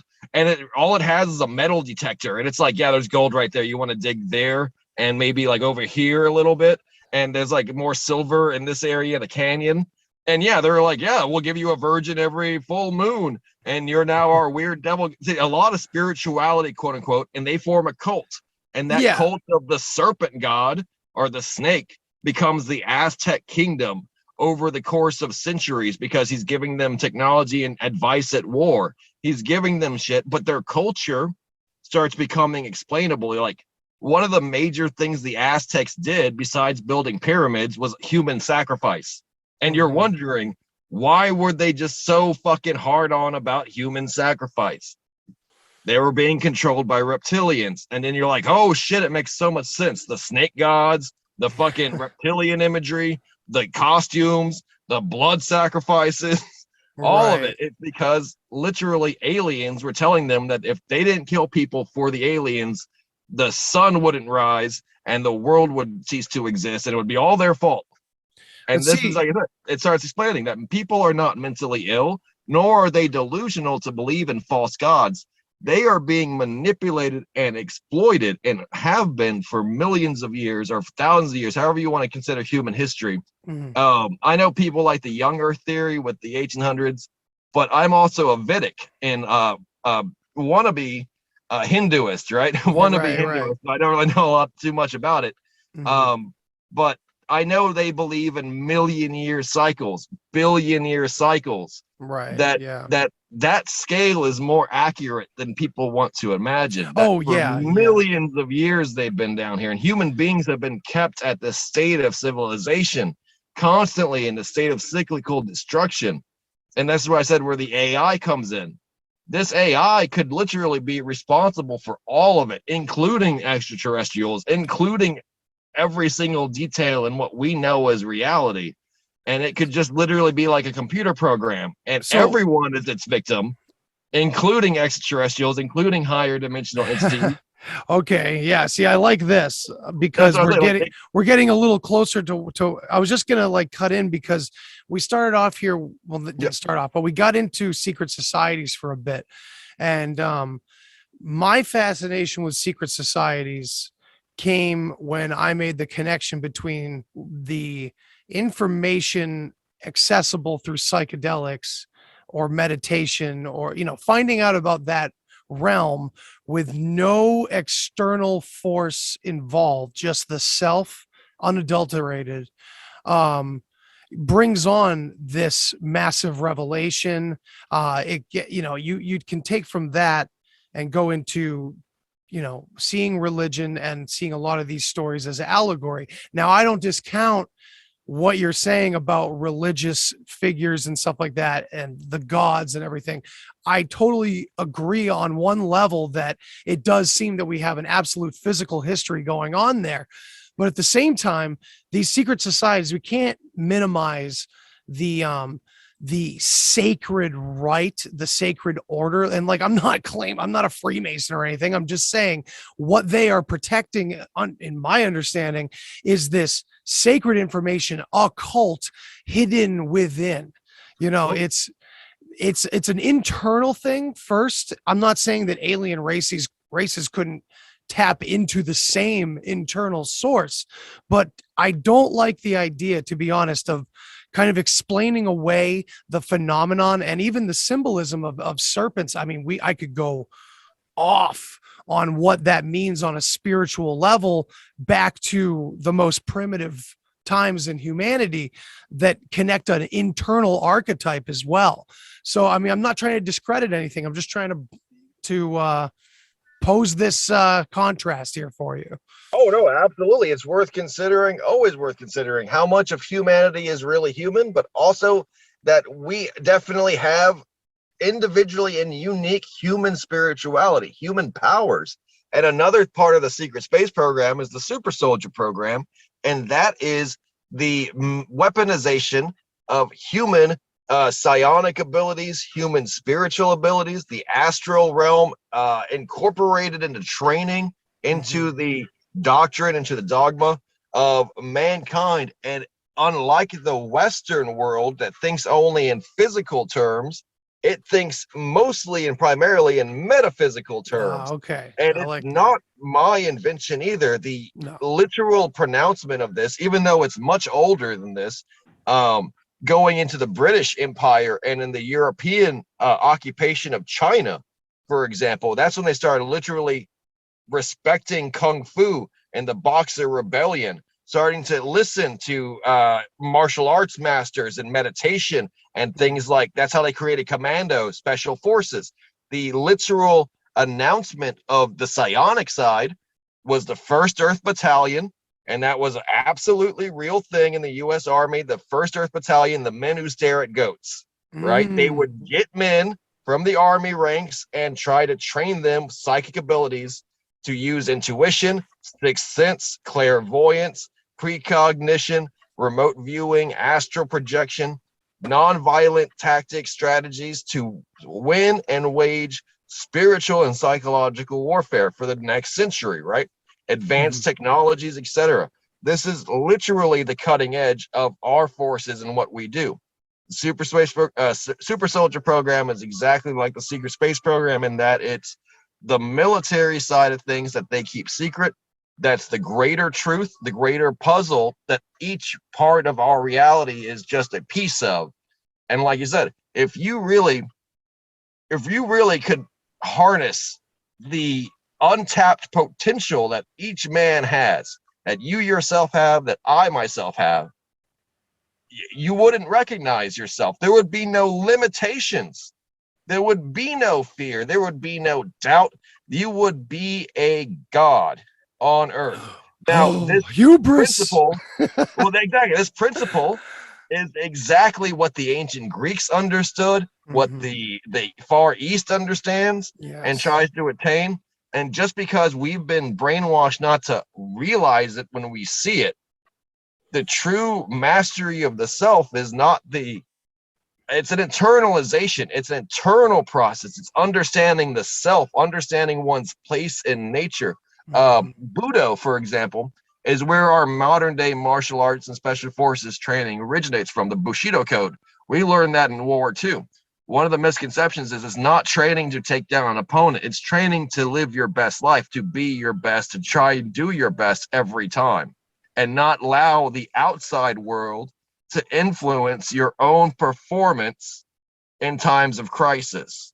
Right. And this is where, like, the idea of, oh, you'll learn how to be invincible or a fighter. That's just one aspect of it, the tuning of the body, etc. Absolutely. You're really fighting yourself. You're trying to master yourself. And this is why the Navy SEALs and special forces like the Green Berets, Army Reconnaissance, Marines, or Raiders, if you really broke it down, they don't engage in combat as much as do the impossible. If you need a man to swim 9 miles in the dark sea with just a pair of fucking shorts, and then put a beacon on a buoy and then pick him up in the middle of the night, exactly, in a freezing cold ocean, and him not to have any fear and the confidence to do it, that is a fucking, like, that's asking for the impossible. Yet these men can do it. If you want them to jump from an airplane into enemy territory on an obvious suicide mission, they will do it. Like, they follow because they've achieved that Bushido, they've achieved that type of inner enlightenment, inner potentiality, and that is part of the Super Soldier program. Now, like I said, it's not because, and yes, even my experiences, there was some gunslinging, there was some killing, there was a lot of assassinations, etc., but that's not really what I want people to focus on. It's to focus on the mastery of an individual over circumstances and doing what was considered impossible, which was succeeding in the moment at being your best, operating perfectly, operating efficiently, and trusting yourself, having confidence, etc. Whatever words you want to use, that's ninjutsu, that's the samurai way, that's kung fu, that's fucking all of it. And that's what people like myself who have survived it, what they try to rob from us, because a lot of survivors are made drug addicts, they're made mentally blocked with neuroses, with phobias, etc.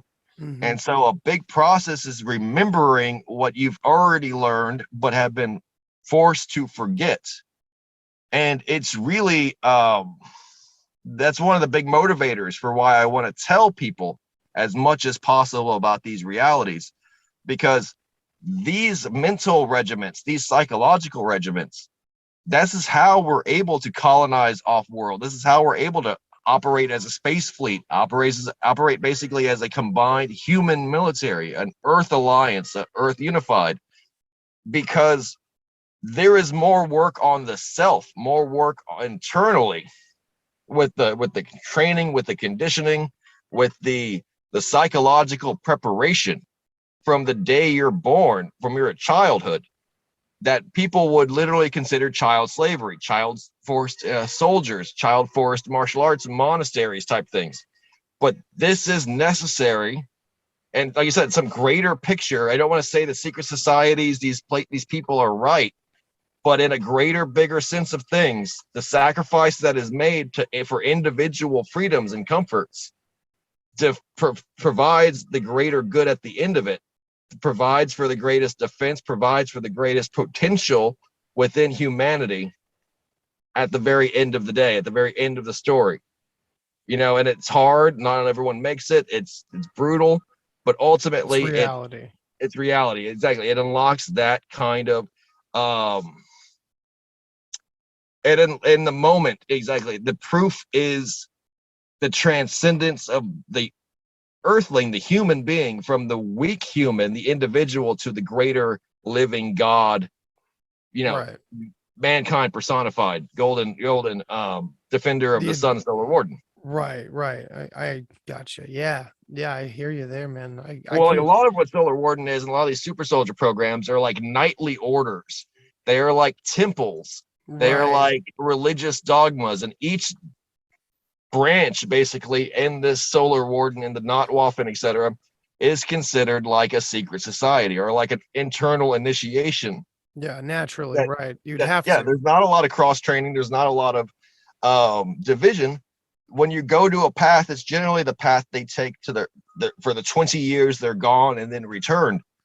For example, I have memories of joining in the Solar Warden of the Knights Templar, and various other knightly bodies exist currently that did exist since the Crusades, that ultimately trace their existence back to the ancient Egyptians, the ancient Atlantean orders, the ancient Israelites and Hebrews, and the different temples, the different religions, and the bodyguards and the temple guards who literally protected the priest class.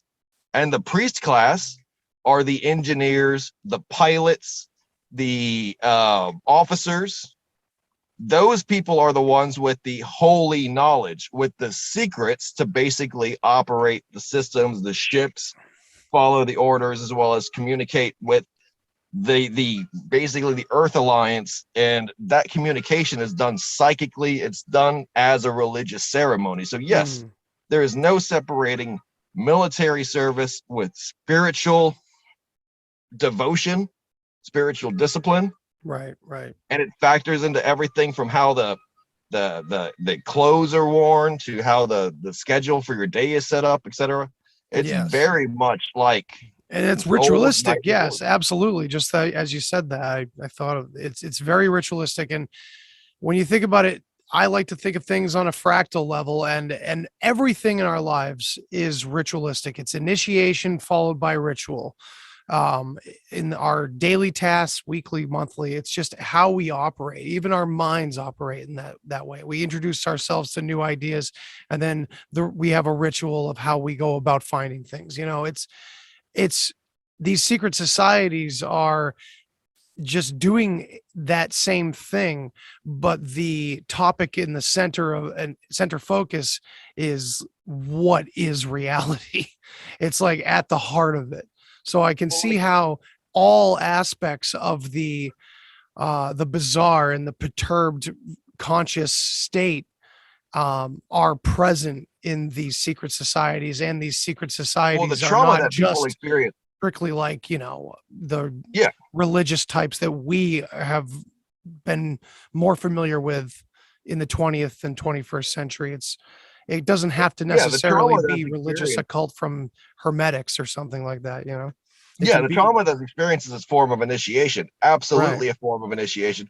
It's like Sparta. It's like any of the major military powers. You're not expected to have an easy life. You're not expected to be weak. You're expected to be tested. You're expected to overcome your limitations, to Right. face your fears, whatever fears they may be. And this is very much a caste system as well. People got to remember this is a very much a caste system, even though they may call it different things. Always has structure- been a caste. Exactly. And that if you're born into this warrior caste, which was my fate, as many millions of others, they consider that like a divine destiny. Like you're serving out your karma, or your dharma rather, your actual dharma. Right. And it's far more Eastern, because I said it was a knightly order, but it's not a Christian knightly order as so much as a supreme being knightly order. And this is actually why the Knights Templar were charged with heresy. It's also, they had extraterrestrial knowledge, and they were communicating with extraterrestrials, which they called the Baphomet, and which they literally was a hologram of a fucking extraterrestrial head, and they would talk to it. Baphomet meaning head. Yeah, it was found in King Solomon's temple. King Solomon also used this, and it's the talking to a head. It's an AI that represents itself as an alien head. You can ask. Right. I've heard about Basically, that. it's Doctor Who Yes. stuff. Yeah, but it's a part of it. They thought it was demon worship. Like I said, it's not a Christian order, even though it was a Christian European kingdom order. It's evolved into being a supreme being, deist order, a universalist order. And thus it is more, it's like if you get the European knightly orders with their symbolism and with their regalia and with their discipline and like martial nature, the martial religious nature, and a far Eastern, martial arts dojo, and kind of combine the two. And yes, there's members of all different ethnicities, black, white, Asian, young, old, mostly clones, mostly natural born people are accepted, but then cloned into it. And it's absolutely like Ender's Game, Starship Troopers, just this. All of them, basically. And they've There's been little telling you the bits of truth. it in every single one of them. Yeah, no, They've I been totally telling you agree the with that. truth. You're just a child, but from the day you're into it, you are going to become an adult. You are treated like an adult. You are taught to survive, to face Again, threat. initiation, my friend. And like I said, yeah, the initiation is the suffering. Suffering is the initiation. Absolutely. Being woken up and then sprayed with freezing cold water, and then that's called your shower. Being forced to stay up for days at a time and constantly put through crisis and scenario, virtual reality. All of that VR training especially is employed to extend the intensity while saving you physically. So mentally, you're being tested. You're being forced to go through horrifying situations, and they obviously read the data and then modify what you're training to exploit your weaknesses, etc. But everything from swimming with sharks, having to kill, your loved ones, or my God, various so monsters. Exactly, that's what I'm saying. That suffering is the initiation. I mean, I want to experience like the killing monsters and swimming with sharks. I want VR for that shit. I'm cool with that. I don't know. That's actually some of the scariest shit I've ever experienced. I bet. They'll literally and physically force you to do this, and this has actually been verified with Max Spears speaking about this. I would want to do it on mushrooms and then regret it horribly.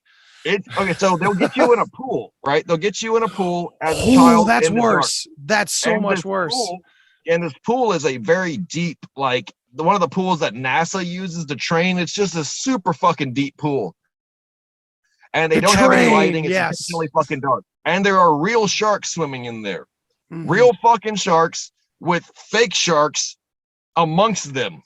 And these fake sharks are like RC cars, or like little boats that they can be steered, and they have their mouth, they move, and they're fucking massive, like 10 to 20 feet long. And if you're a child, everything is far larger, especially when you're in the situation, and they'll swim these fucking sharks, the animatronic ones. They'll swim them up to you, fake bite you, put you in the jaws if you're not quick enough to avoid, chase you looking around, and they'll have these missions like they'll throw a glow stick. One of the ones I remember, they would throw glow sticks at the bottom of the fucking pool, and they would fall, and you'd watch how deep the fucking water was, and it was at least 100 feet deep. And then they'd give us scuba equipment and tell us to go down there, and we would all have to be in the water until they were recovered. So we'd have to take turns being like, I volunteer to go down and grab one and come back up and shit. And you have to do it because you couldn't leave without all the glow sticks.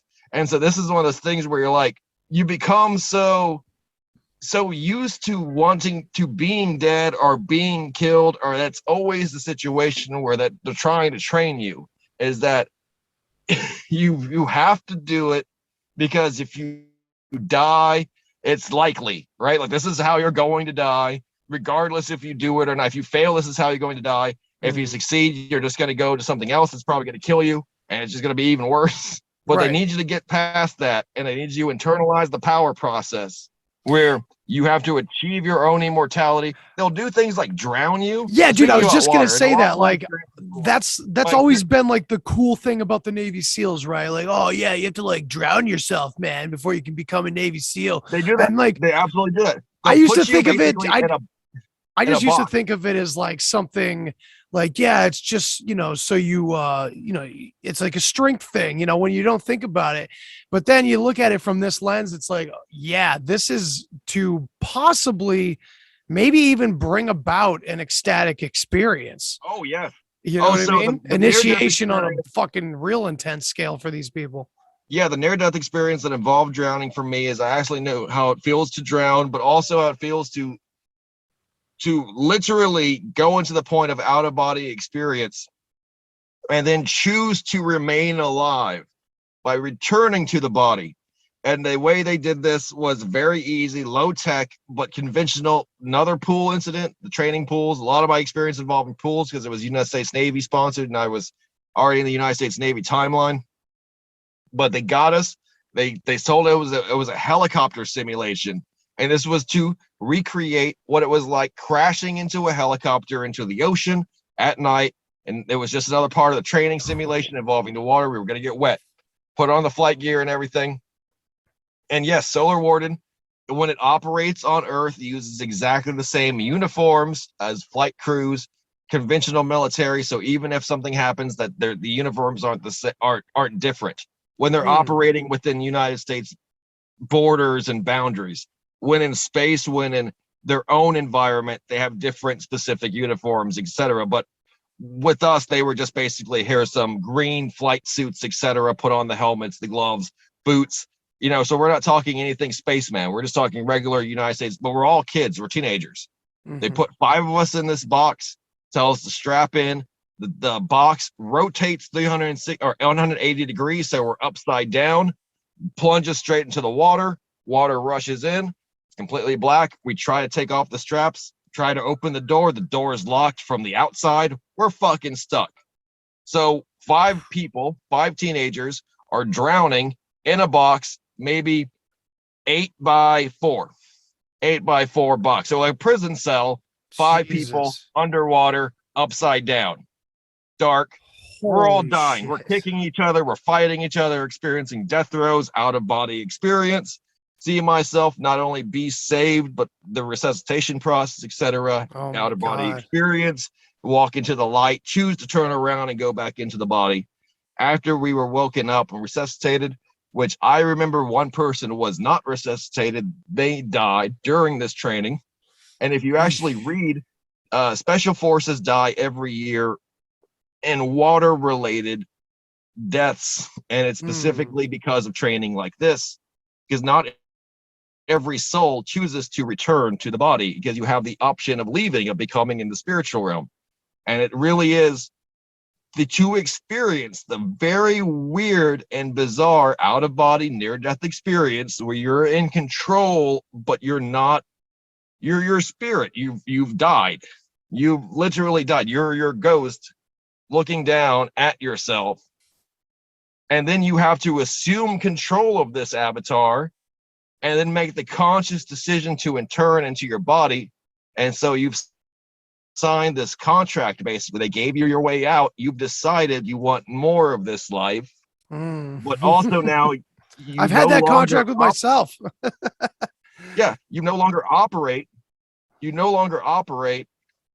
with the fear of death because you know how it feels to have What one it of the most is. agonizing deaths of all time. Right. And so it's very fucking weird, the motivations behind these practices, but that is how you create a super soldier. Well, it's And also this- how a person becomes enlightened. I mean, you connected Exactly. this directly to the samurai. This is the same concept. It's just, of course, when you get nefarious, egotistical, narcissistic personalities and groups together and leaders and all these things, militaries turn into this. It turns into, hubris of the highest order, where it's negative energy being accumulated. And like, you look at the Force in Star Wars. This is the dark side we're talking about. Yeah, absolutely. And so that the idea of the Star Wars metaphor, dark side, light side, that it's very easily understood by, how do I say this? Like the dark side energies, how they're described in the Sith: anger, passion, power, all of that. That's like the earthly 3D cabal, Illuminati. That's the evil side that currently needs to be destroyed and defeated. And all the people that they've brainwashed, that they've made super soldiers, need to be awoken and need to be converted to the good side of the Force. They need to go to Darth Vader and fucking Luke Skywalker, and we got to switch them. We got to make them remember that they're good. You remember, like how Luke's like, "No, you're a cool guy. Like this isn't you." Right. And Yes. Darth's like, "Oh, you're right." And he's like, picks up fucking emperor and throws him in the thing, and throws him in the fucking engine. We need that crisis of conscience. It's not a physical fight. It's not a physical battle, but it's the a ego battle. is trying to run the show and has been successful for a very long time. Let's say it like that. The humanity needs to be improved. It needs to be grown inside these powerful people, because the power is undeniable. The power is there, but they've used the dark side of the power, and they need to remember that the whole reason for the power is the good side. The whole destiny is the good side, the good outcome, and it's, like I said, controlled maybe by as little as a few dozen people. This earthly cabal. But they have the gatekeeping powers only for a little bit, though, only for a little bit of time. In fact, most of them have already been dealt with recently. For example, have you heard of the tunnels? Which ones? The tunnels that have been destroyed, that have been taken over, the subterranean bases, the deep underground military bases that have been destroyed and conquered by the forces of light, the good side of forces, the good Jedi, if you were. Elements of these space programs, super soldier programs, have been going to war for us, have been battling dark, sinister cabals, and going where they've been hiding, where they've been keeping human slave populations, where they've been keeping their child trafficking networks, where they've been keeping their adrenochrome harvesting areas to give them their various attributes and abilities. And yes, using technology, using these UFOs, using these methods, these training methods, to literally fight a holy war right underneath our feet, right in the shadows of our cities. And they've done things like military actions underneath Los Angeles. They've done things like military operations all up and down the West Coast, all up and down the deserts of America, East Coast, internationally, Middle East, Africa, Southeast Asia, Russia, East. The whole Russian situation right now is an extension of that, is a new battlefront for that. Yeah, I mean, I'm looking at Putin right now, and I'm seeing a future Saddam Hussein Gaddafi situation. Well, really, I mean, because you look at both of what know. those men were saying, is exactly what like American conspiracy theorists are saying about their own government. Yeah. What they don't want people to know, though, that the Ukraine was probably the most dark side, most cabal, Illuminati controlled region. Yeah, it was in the last fucking 20 years. Khazaria. Exactly, modern day. That's what I'm saying. So to start naming names and naming the dark side and everything, Freemasons, Khazarian mafia, the Freemasons in Europe and the West, specifically the different lodges, Scottish and New York rites, etc. It's been a Freemason war for the last 1,000 years between different various factions of Freemasons. But now we're seeing that basically they're no longer even the good side's no longer even having to go through that bullshit. They're liberating their minds, they're liberating their souls. It's like a return to independence, to independent thought and everything. And these powers, a return to sanity, a return to normalcy. They're literally, it's like the good side's getting more power and the bad side's losing its power. Yeah, it does feel that way. And so now we're seeing that, like, we're before, like Saddam Hussein, we're before Gaddafi didn't have any power. They didn't have armies. They didn't have planes. They didn't have forces. The good side is now getting the technology necessary, the information necessary, the courage necessary to start acting more and more aggressively. With the Russians specifically, okay, so Orion Draco, the reptilians, right? Many people always consider them universally evil. Well, this is not necessarily the case. There are many good reptilians, and their population numbers in the trillions. So even if only 1% of their population was pro-human, vegetarian, peace forward, Greenpeace, but for lizards, right? Give humans a chance. Human free tuna, man. Like, the humans are smart, man. We gotta believe they have souls. Even if only 1% was like that, yeah, if only 1% was Sea Shepherd, Greenpeace, it would be more than our population currently on Earth, in the trillions, right? That's proportional. Now that 1% has allied with the humans, defended us, given us technology, and they have chosen to colonize in Russia, Siberia specifically, but Russia. There is ample evidence that they have sided with them, giving Putin technology, information about underground warfare, bases, and soldiers, actual special forces reptilian soldiers. This has allowed Putin to fight the Khazarians, who have TR-3Bs, who have super soldiers, who have all that shit, and beat them, openly just kick their asses. And this is what we're seeing, is that Jesus Christ, literally what you would say back in the Bible days, that God and extraterrestrials came down and helped out an army defeat another army. Like when Constantine saw the cross in the sky and stuff. This is what we're seeing now. UFOs have already been reported in the Ukraine, dealing out damage. I've seen that. I have heard about that. Yeah, maybe it was from you. Probably. I posted it very loudly. I talked about Vladimir Putin coming into acquisition of two arcs in the last 10 years. In 2016, acquiring the Ark of Gabriel from Saudi Arabia when it was discovered in Mecca, and taking that to Antarctica to keep it in a safe location against the Western Cabal. He also acquired an ark in the Ukraine and the Kamenov region and the Alashki Sands and Odesky, which is a region right outside of Crimea, which he put most of his forces into conquering in the south, right outside of Donetsk. This area was the location of a crashed reptilian ship that had been intentionally buried years ago by the Soviet Union, and which Russia had the maps of from the Soviet Union. And the reptilians were like, "Oh yeah, you want that UFO? We can tell you how to open the door. The code is 1, 2, 3, 4, 5. That's the code of my luggage." You know, exactly. Like, no, they gave him the entry code. They gave him the access with reptilian permission. He was able to operate and turn on the ark, gaining even more technology. It was an ark containing biological samples, cryogenically stored bodies, the whole shebang. It was a generation sleeper ship, an ark, an absolute ark. And it was in the Ukraine. The Khazarians were after it. The Khazarians knew where it generally was, but they couldn't really get it because Putin's always been watching them.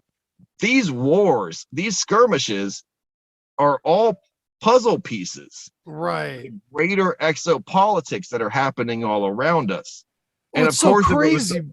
It's so intense because, like, I mean, you go into so much detail with this, and then from another perspective entirely, it puts something else aside from the extraterrestrial side of things into prime, consequence, reason, and focus to this main thing. You know what I mean? Like, yeah. And if you don't it's know nuts. where, yeah, Like, if you don't know where I've I'm seen coming reports from, of Putin is still fighting. Putin's fighting pedophiles, like Q was saying about Trump and shit like that. I've seen all kind of, oh, he's blown up biolabs. Okay, so he's fighting against the cabal of the NIH and the, all these people, the New World Order and everything. But like, it's all of when you that. put it in exopolitics, it's interesting. It's very interesting perspective. I think The thing is, it's a mesh all of a lot true. of it. It's all true. They just get you to think of it in different disconnected ways. Like the pedophilia has something to do with the biolabs. The biolabs have something to do with the ark. For Right. example, the pedophilia is to attract illegalist people who are criminals, organized criminals, to fund black market, black project The weapons. most secretive people in the world. Yeah, exactly. That's to That's a attract good way them to put it. to harvest adrenochrome. Adrenochrome is used in a number of these research things, these research experiments. They are harvesting different chemicals and using the kids themselves as guinea pigs. This is all part of it. The kids are being used as guinea pigs. The kids are being brought in specifically after they're used to be disposed of in these biolabs.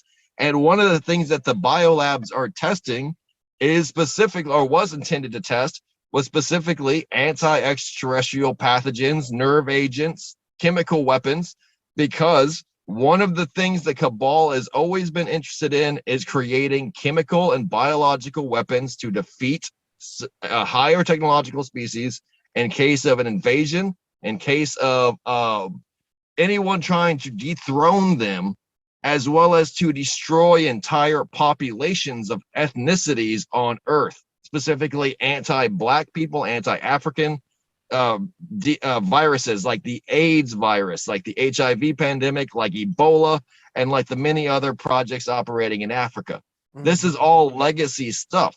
Right. Putin's come out recently and said one of the things they're doing in the Ukraine was illegally researching ethnic-based viruses. Like, what if you wanted to kill all the Chinese I saw people? that. You create an ethnic virus. Yes, he's gone out and said that he's fighting pedophiles because these people are also pedophiles Right. and they traffic children.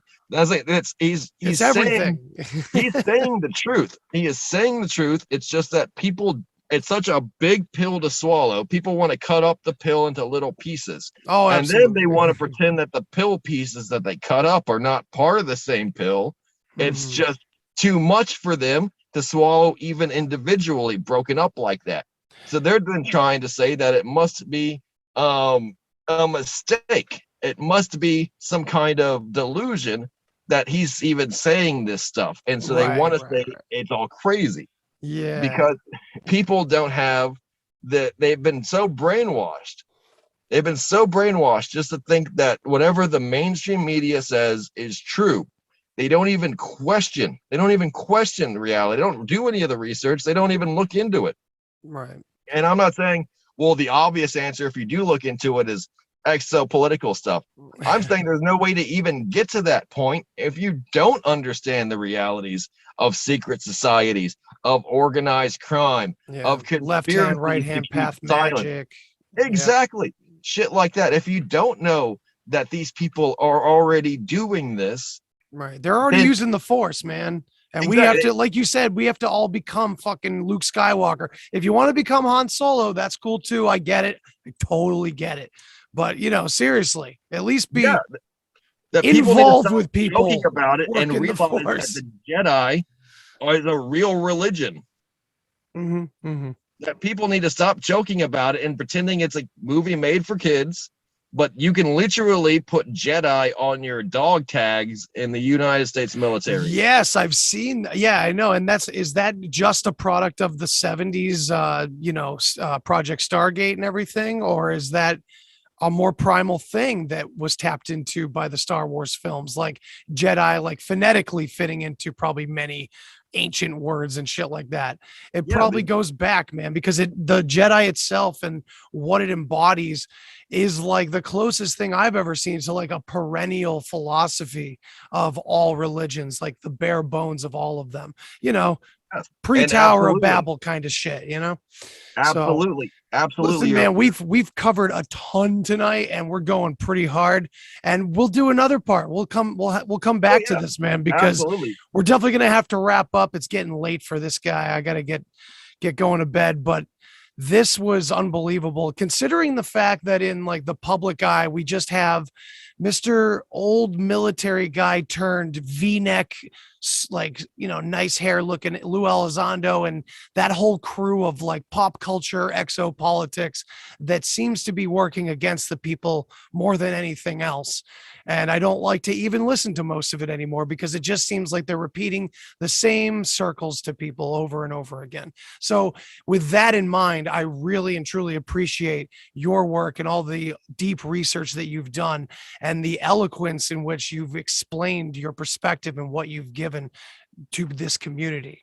And I really appreciate you, man. No, thank you very much. I appreciate that. That's a lot of respect. I mean, absolutely, it goes both ways.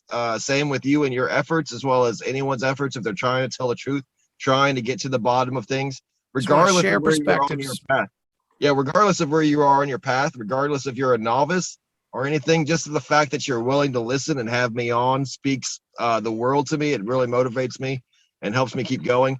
I know if I've ever made a mistake or misspoke and everything, please feel free to, send questions or direct those questions to me. I'll try my best to clarify. I always feel like that meme where it's like how I think I sound when I'm explaining my religious beliefs, but how I really look, and it's like Charlie Day and he's smoking cigarettes. Pepe Silve. Right, yeah. And it's like you got the man in black and doesn't exist. He's like looking at him, and the guy's smoking cigarettes. He's all like, "Who are you talking to? Holy shit!" So I know what it sounds like, but if you really want to really check it out and to really check out material and evidence and everything, I try to post dark web evidence that verifies this, that helps shine some light on it. Check it out. It's like all my links are going to be available on Linktree/Beyond Top Secret Texan. Post videos on YouTube, TikTok, or Instagram. He's like, go on Instagram. Not only is it photos, but check out the reels, check out the videos. That should open your eyes, at least get you a little curious. And if you want to actually direct message me and everything, check out my Telegram group or my Twitter, or like I said, Instagram is probably going to be your best way to reach me and everything. And I'll try my best to point you in the right direction for, as well as, like I said, I can always point to my archives. I have hundreds of episodes, 500 plus episodes on YouTube, 500, no, not 500, like over 200 episodes on my podcast, although many of them are exclusive. But like I said, if you have a question, I have probably actually spoken about it for multiple hours before. It's just buried in that library. Yeah. And so a lot of people are like, well, what about this? And I'm like, oh, let me direct you to the episode I made that's 4 hours long where I'm talking about fucking dinosaurs still being alive. Oh, yeah, exactly. It's like, I don't remember at what timestamp it was, but just go dig in, right? Exactly. Yeah, please, everyone go dig in and check his stuff out. Michael, thank you so much. This has been an absolute pleasure to have you back on almost a year later, probably about a year later. And yeah, it's been real, dude. And we should talk soon again, all right? No problem. Pleasure, man. Just hit me up on for scheduling and everything, and I'd love to come back. Hell yeah, man. We'll get you involved in some good roundtables too coming up for sure. I would love it. Yeah. So yes, everybody, thank you so much for tuning in to another episode of the Deep Share Podcast. I'm Andy Rouse. Take it easy. Thanks for listening to this episode of the Deep Share Podcast. If you want to hear more, then hit that subscribe button. Follow me on all the social places. And remember, think for yourself, but don't always believe what you think. Till next time. Human sacrifice, dogs and cats living together, that's hysteria. Enough, I get the point. You have meddled with the primal forces of nature. And you will Well, if I know what we know, then I can tell you what we know, and if someone else knows, okay? I mean,